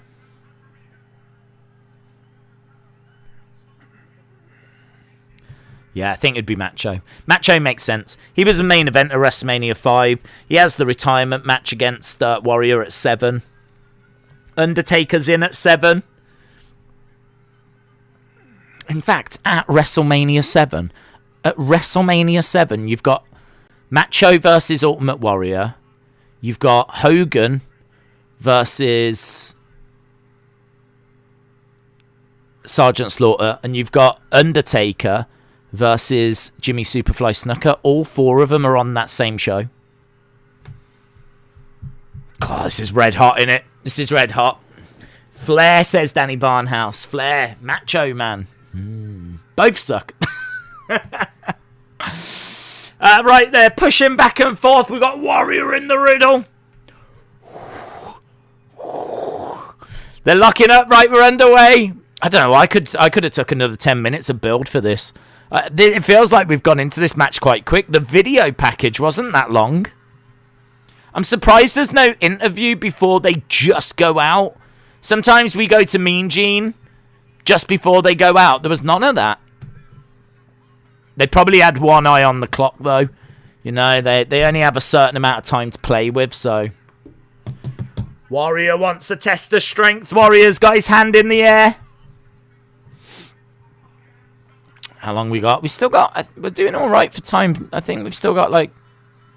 Oh, it ends at 22 minutes past. We've got about 25 minutes. So we are running out of time. Pritchard claims that Vince demanded the term immortal to keep Hulk's myth alive on commentary after he loses this match. Hulk hadn't lost clean on TV till this. Wow. It is huge. It is absolutely huge. I didn't realise he hadn't lost on TV. Oh, they collide again.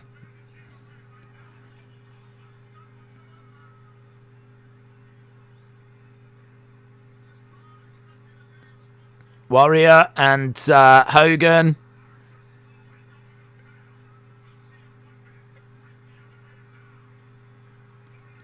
Warrior's winning it. Lots of excitement in this test of strength to start the match. So Hogan has gone down to his knees. People are going crazy right now. Hogan on his knees to the power of the Warrior. This is such a good match, and it's so different to other Warrior matches. I wonder who put it together. It weren't the Warrior. Something in my head says Pat Patterson might have played a part in putting this match together.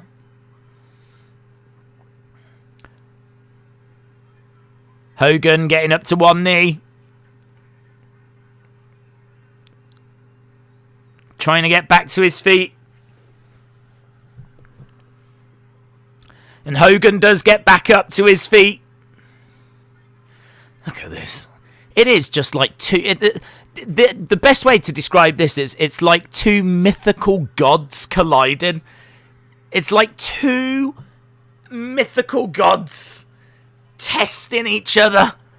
And we all just get to sit with popcorn and watch. That's the best way to describe this match.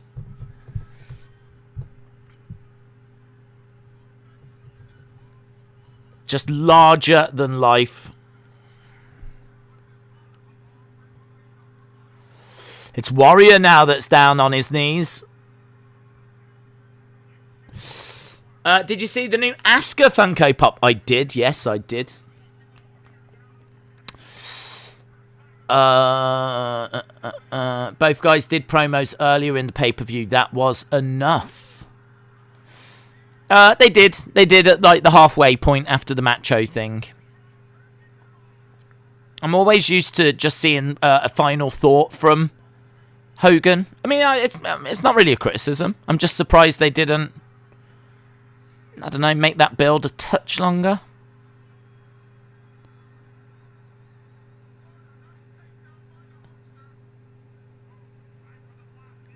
Tries to shoulder tackle. Against ropes goes Hogan. They crisscross. So we saw this crisscross at Royal Rumble. It's Hogan that went down there. He goes down again here. Scoops up the Warrior. Slams him. Slams him, but Warrior gets right back up to his feet. Oh, Hogan turns around and he can't believe what he's seeing. They crisscross. Now, who goes down this time? It's Warrior this time. And he scoops up Hogan. And he shows his strength. And Hogan doesn't pop up as quick. Looking for a clothesline. Hogan goes over the top to the outside. Tell you what, Hulkamania's in trouble here, guys. Hulkamania is in trouble. It's edge of the seat stuff, man. The Eddie Guerrero Funko Pop is now in Smith's. Asda are also selling WWE Pops.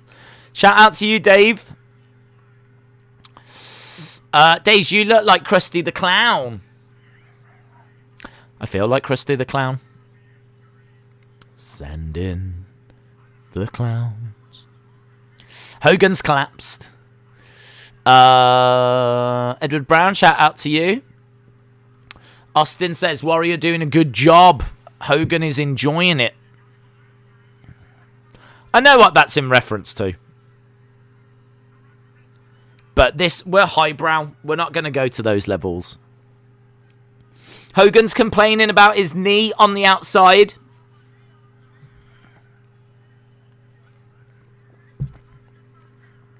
Here, look, Warrior up in the corner. He's trying to get Hogan back in. I can't remember this bit.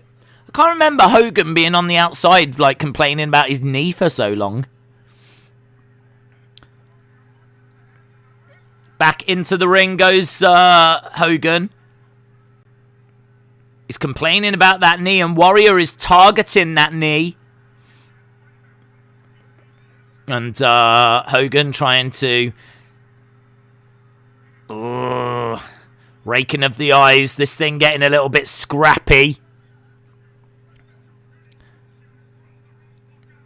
Against the ropes goes Hogan. Referee trying to separate them. Big strike by Warrior. Warrior getting in the face of the referee. Hogan is hulking up a bit here. Big strike to the Warrior.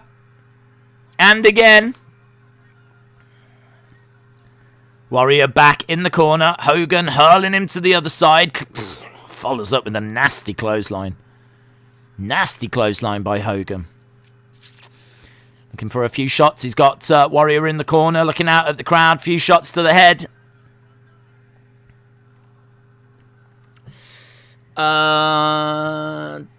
This is banging. What is... Johnny, we'll come back to that, dude. Here we go, look. Warrior and Hogan in the middle. Hogan with a big slam to Warrior. Elbow drop.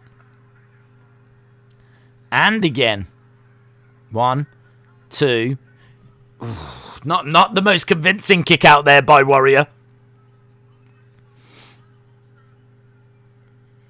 So Hogan's got like a guillotine applied. Small package. 1, 2. Just a 2 there for Hogan. Chin lock. Chin lock applied by Hogan. So Hogan keeping Warrior grounded. Strikes to the side of the head. This is a longer Warrior match. Like, we just weren't used to seeing Warrior matches like go this long. And it's a slower pace as well. Warrior used to just come in, get the job done, and off he would go. But you couldn't do that here, of course, because it's Hogan. This is going to take something Herculean for either guy to win. Warrior's face makeup has almost gone. And his body one, I think, has gone also. Clearly not using high quality stuff. Kick out again by the Warrior.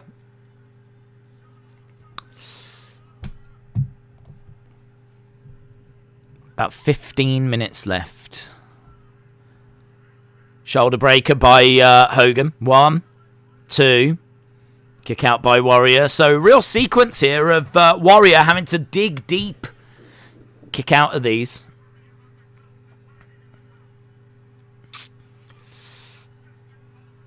Only looking into that area. So Warrior is being kept grounded at the moment. He's being controlled by Hogan. It's really good stuff, man. It's really gripping stuff. So he's keeping him down, keeping him grounded. This is our main event. It's one of the most important matches in the history of WrestleMania. And obviously they would do the rematch in WCW. A lot of people think that they only brought Warrior in just so Hogan could win in WCW against Warrior. Eric Bischoff has always denied that, though. But that was not great. The rematch is horrific. Knee to the back. And again by Hogan. So it's been all Hogan for a good few minutes now. Here we go. Oh. Nice suplex by Hogan. And he's going for the cover. Doesn't hook the leg. It's a mistake. Again, keeping Warrior grounded.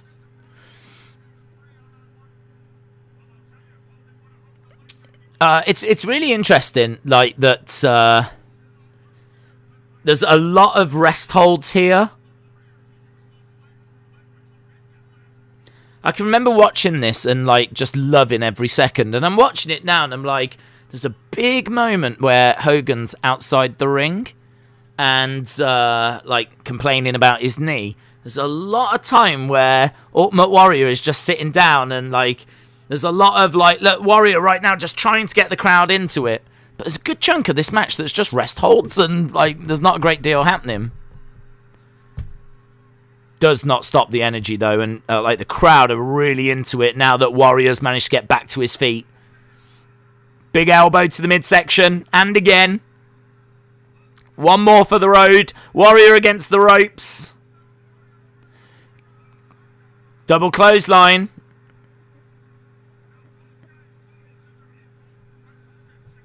Double clothesline. Both guys go down. We saw that in that little clip from the Royal Rumble as well.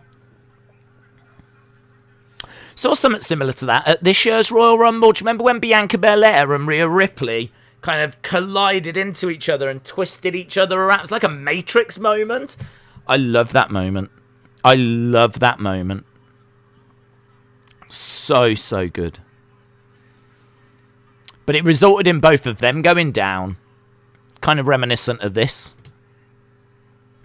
So we've got Warrior down. We got Hogan down. Crowd going apoplectic. Trying to cheer on their guy. And it's Warrior that sits up first. And he reaches over. Got the old head going. Hogan getting up as well. God, the crowd are just going crazy here. Days technical wrestling or strong style wrestling. I don't really like to choose, in all fairness. I like a mixture. I like to see, like, high flying stuff, technical stuff, strong style stuff. It's just nice to have a bit of a blend. I mean, like, really mat-based technical stuff like what Timothy Thatcher's doing. I don't know that I'd want to see a whole show of that. But it's so interesting to watch it as a, you know, as a match. But I don't know that I'd want to watch a whole promotion that was only that. But I kind of feel, I don't know, I kind of feel that way about all of them. I'm not sure I'd want to watch a promotion that just does high flying or a promotion that just does strong style or, you know, technical catches, catch can. Big chop by Warrior.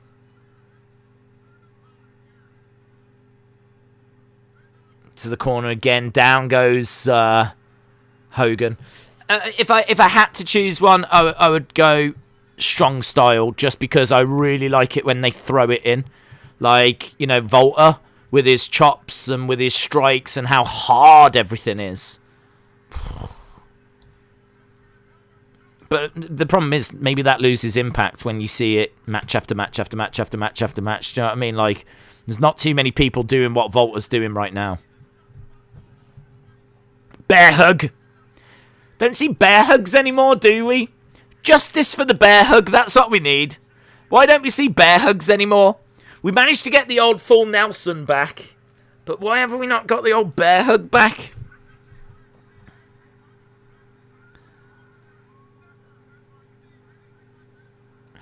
Gorilla Monsoon said, I've seen every title defense from the Hulkster, but I have never seen anything like this. So, we got Ultimate Warrior putting a squeeze right now on Hogan in the middle of the ring. We are sneaking our way towards the finish.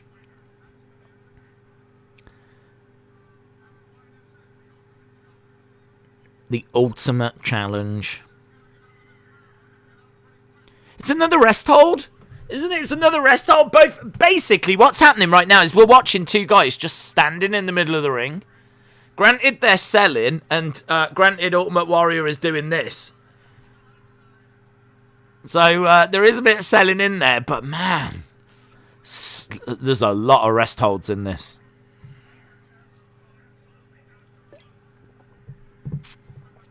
I tried a bear hug once. That bear nearly tore me apart. Edward Brown, shout out to you. Johnny said, my dad is a huge Hulk Hogan fan. Who did your dad like? My dad hated wrestling. Had no time for it whatsoever.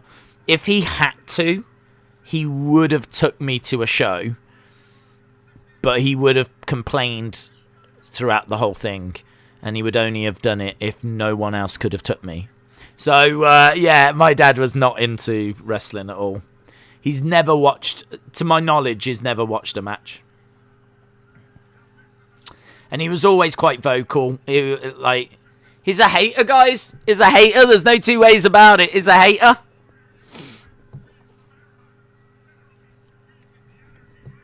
But actually, do you know what? I tell a lie. I absolutely tell a lie. Because he came to Royal Albert Hall with me.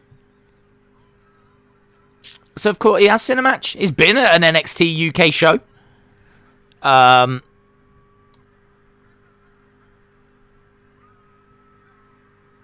I went down with my dad because my dad loves London. He loves London. He used to work in London, and he loves just going around London. There's something about London that just really speaks to my dad. And because he's been down there and worked down there, he just loves it. So when I was going to London and going to somewhere he has never been, I had to ask him if he wanted to go. And he had no interest in the matches. No interest whatsoever. But we were in Royal Albert Hall, and he's never been there. He's never been to Royal Albert Hall. So he really enjoyed going in and just looking around. And we went around London a little bit, went to a few places. And honestly, one of the most favourite times of my life was that trip. Because after we were at that show, went to a bar. And this bar was open till 3 in the morning. And I was just drinking with my dad. Till 3 in the morning in London. It was absolutely brilliant. And that is not something that me and my dad do, let me tell you.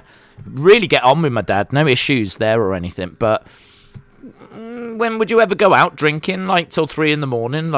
We just don't. It's not something we tend to do. So to go down to London and do that was something very, very, very special. So it was really cool. Really, really cool.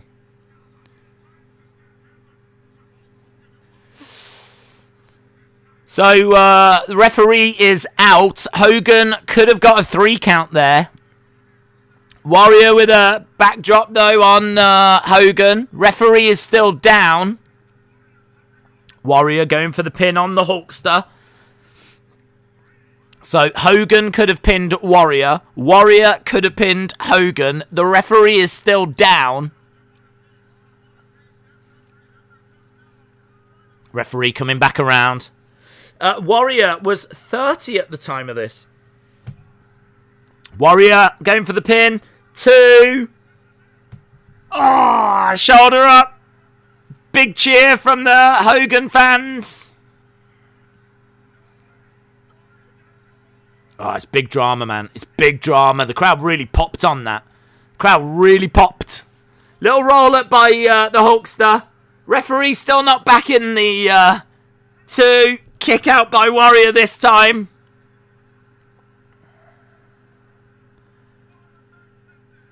Yeah, now we've got some false finishes. We've got some real drama going on here. Referee was down. Both guys could have got the 3 count. Match moving now to a different stage. Back elbow by Hogan, and Warrior goes to the outside this time. Hogan gets out the ring, grabs the Warrior. Big strike by Warrior. They're trading blows back and forth on the outside. It's a war, innit? Trying to ram each other into that ring post. Warrior hurls Hogan into the ring post. Warrior getting back into the ring. Hogan back into the ring.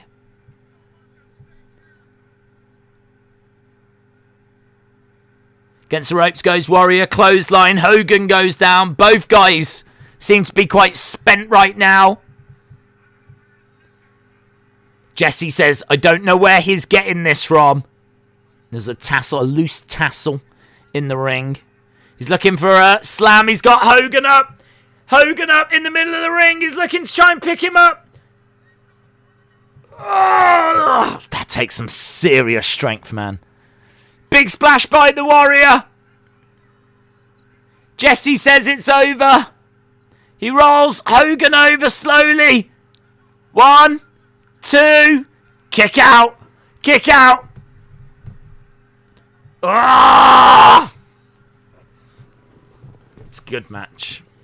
So it's slow at parts, but man, it builds. Look at this. Change of gear, change of pace. We got Hogan coming back into it now. Shaking his head as Warrior, so proper hulking up right now.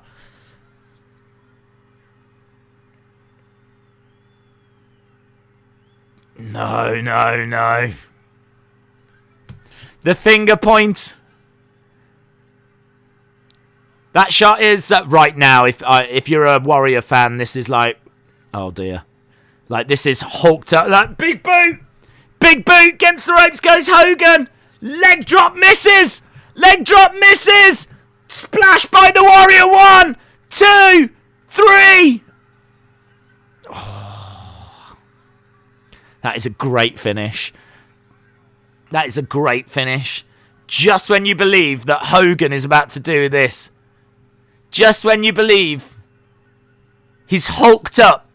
And how many times have we seen Hogan hulk up and then he becomes unstoppable? Misses with the leg drop. Warrior with the splash. Just gets the 3. But it's Warrior that beats Hogan.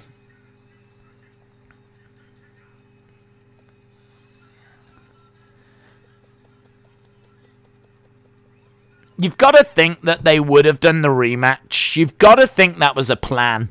You've got to think that the rematch was something that they... Because this was such a commercial success. This was such a big deal. It was such a big success that Vince has got to at some time been thinking about when do we do the rematch. Hogan grabs the WWE Championship, the Winged Eagle belt. He puts it over his shoulder.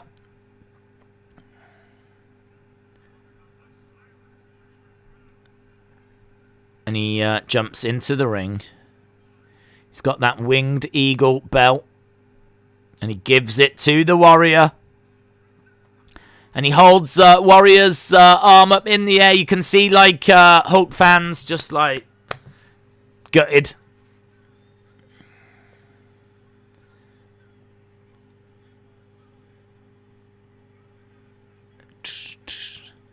There you go. Look, the Warrior's got the Intercontinental. And the WWE is the champ. Is the champ.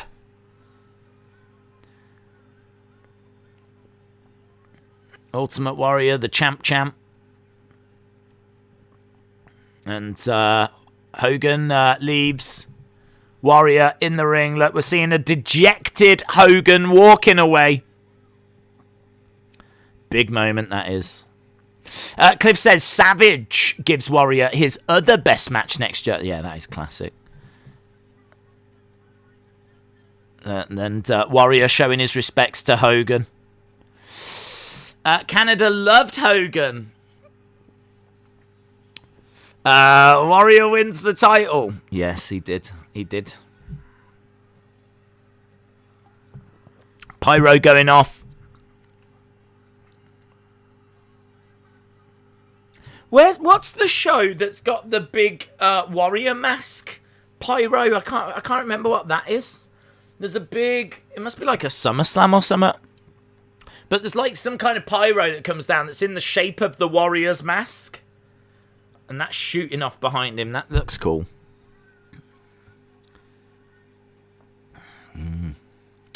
We know not many wrestlers liked Warrior. Do we know how Hogan felt about him?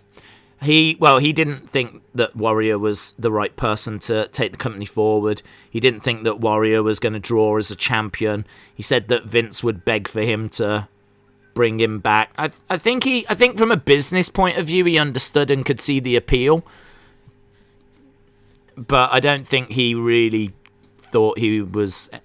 I don't think there was much respect. Let's put it that way. I don't think there was much respect.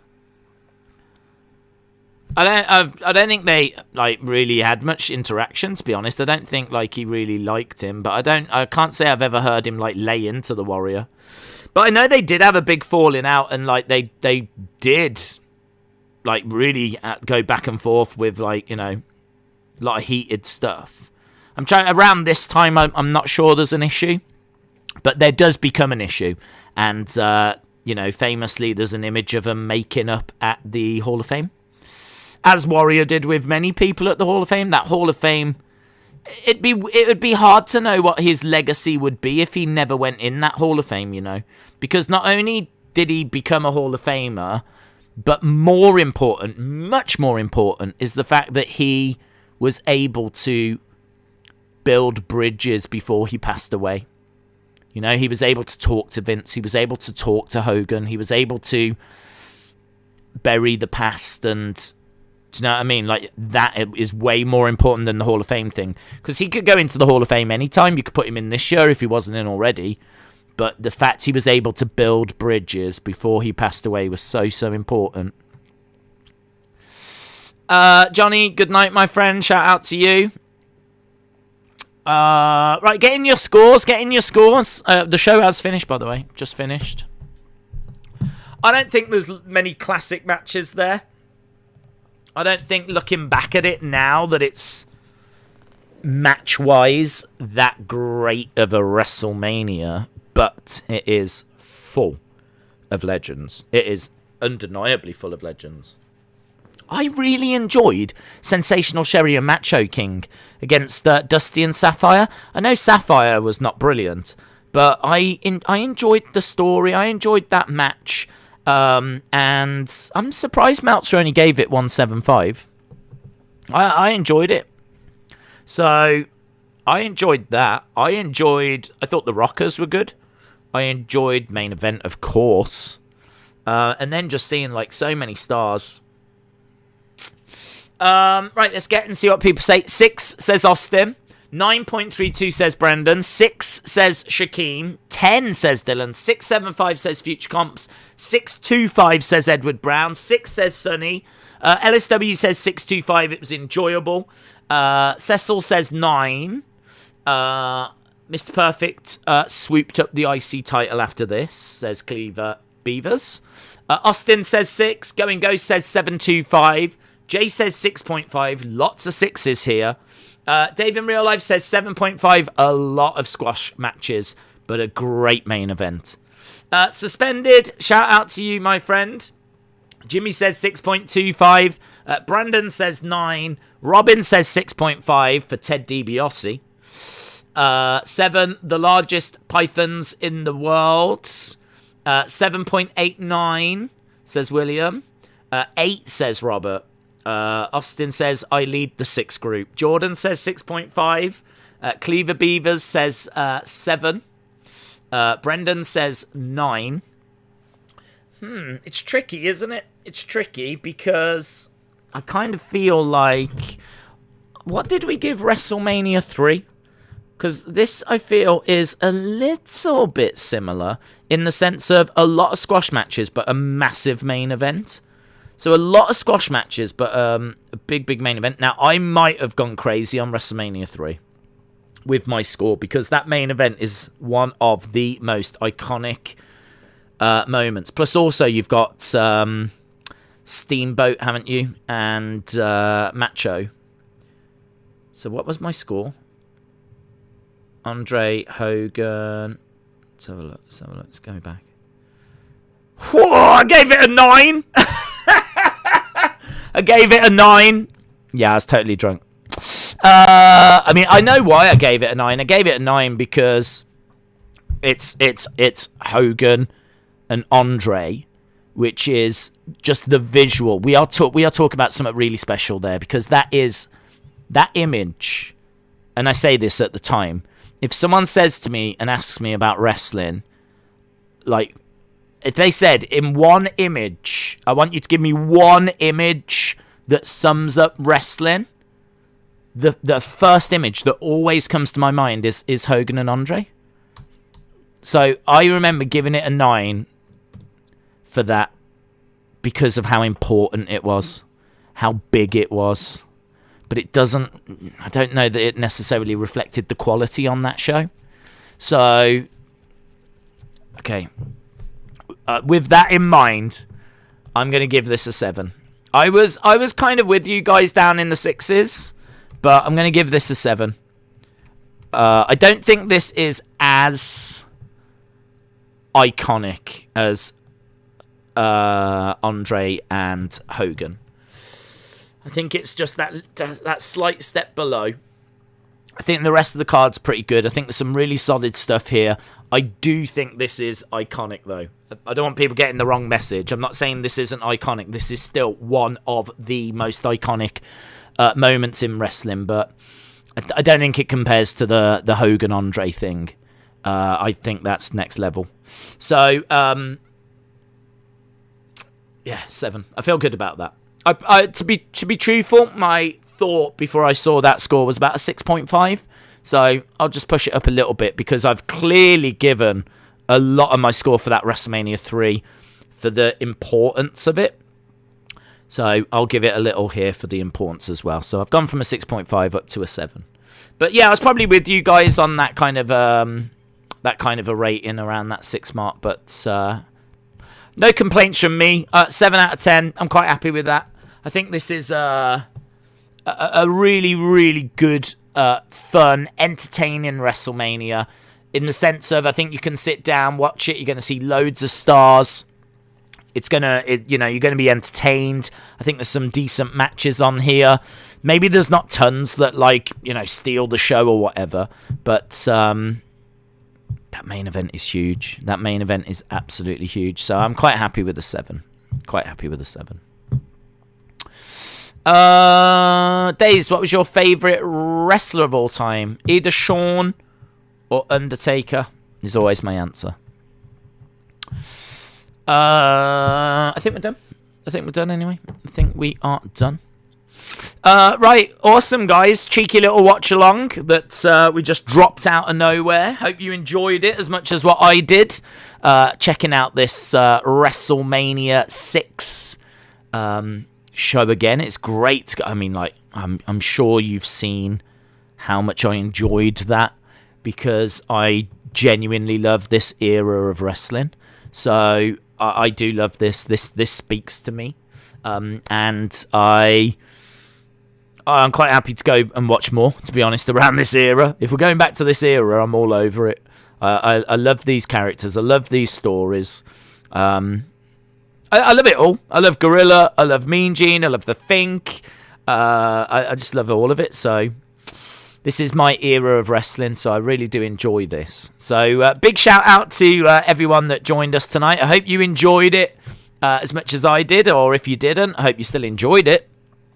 Obviously, we're back tomorrow for Raw and NXT, AEW. We've got all that coming up. We've got Double or Nothing next weekend. No UFC, but we do have Double or Nothing, so it's not going to be a quiet weekend by any means. So next Saturday, Double or Nothing, AEW.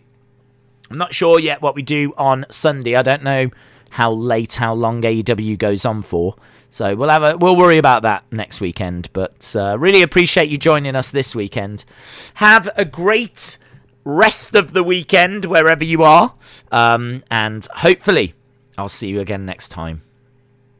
Bye for now.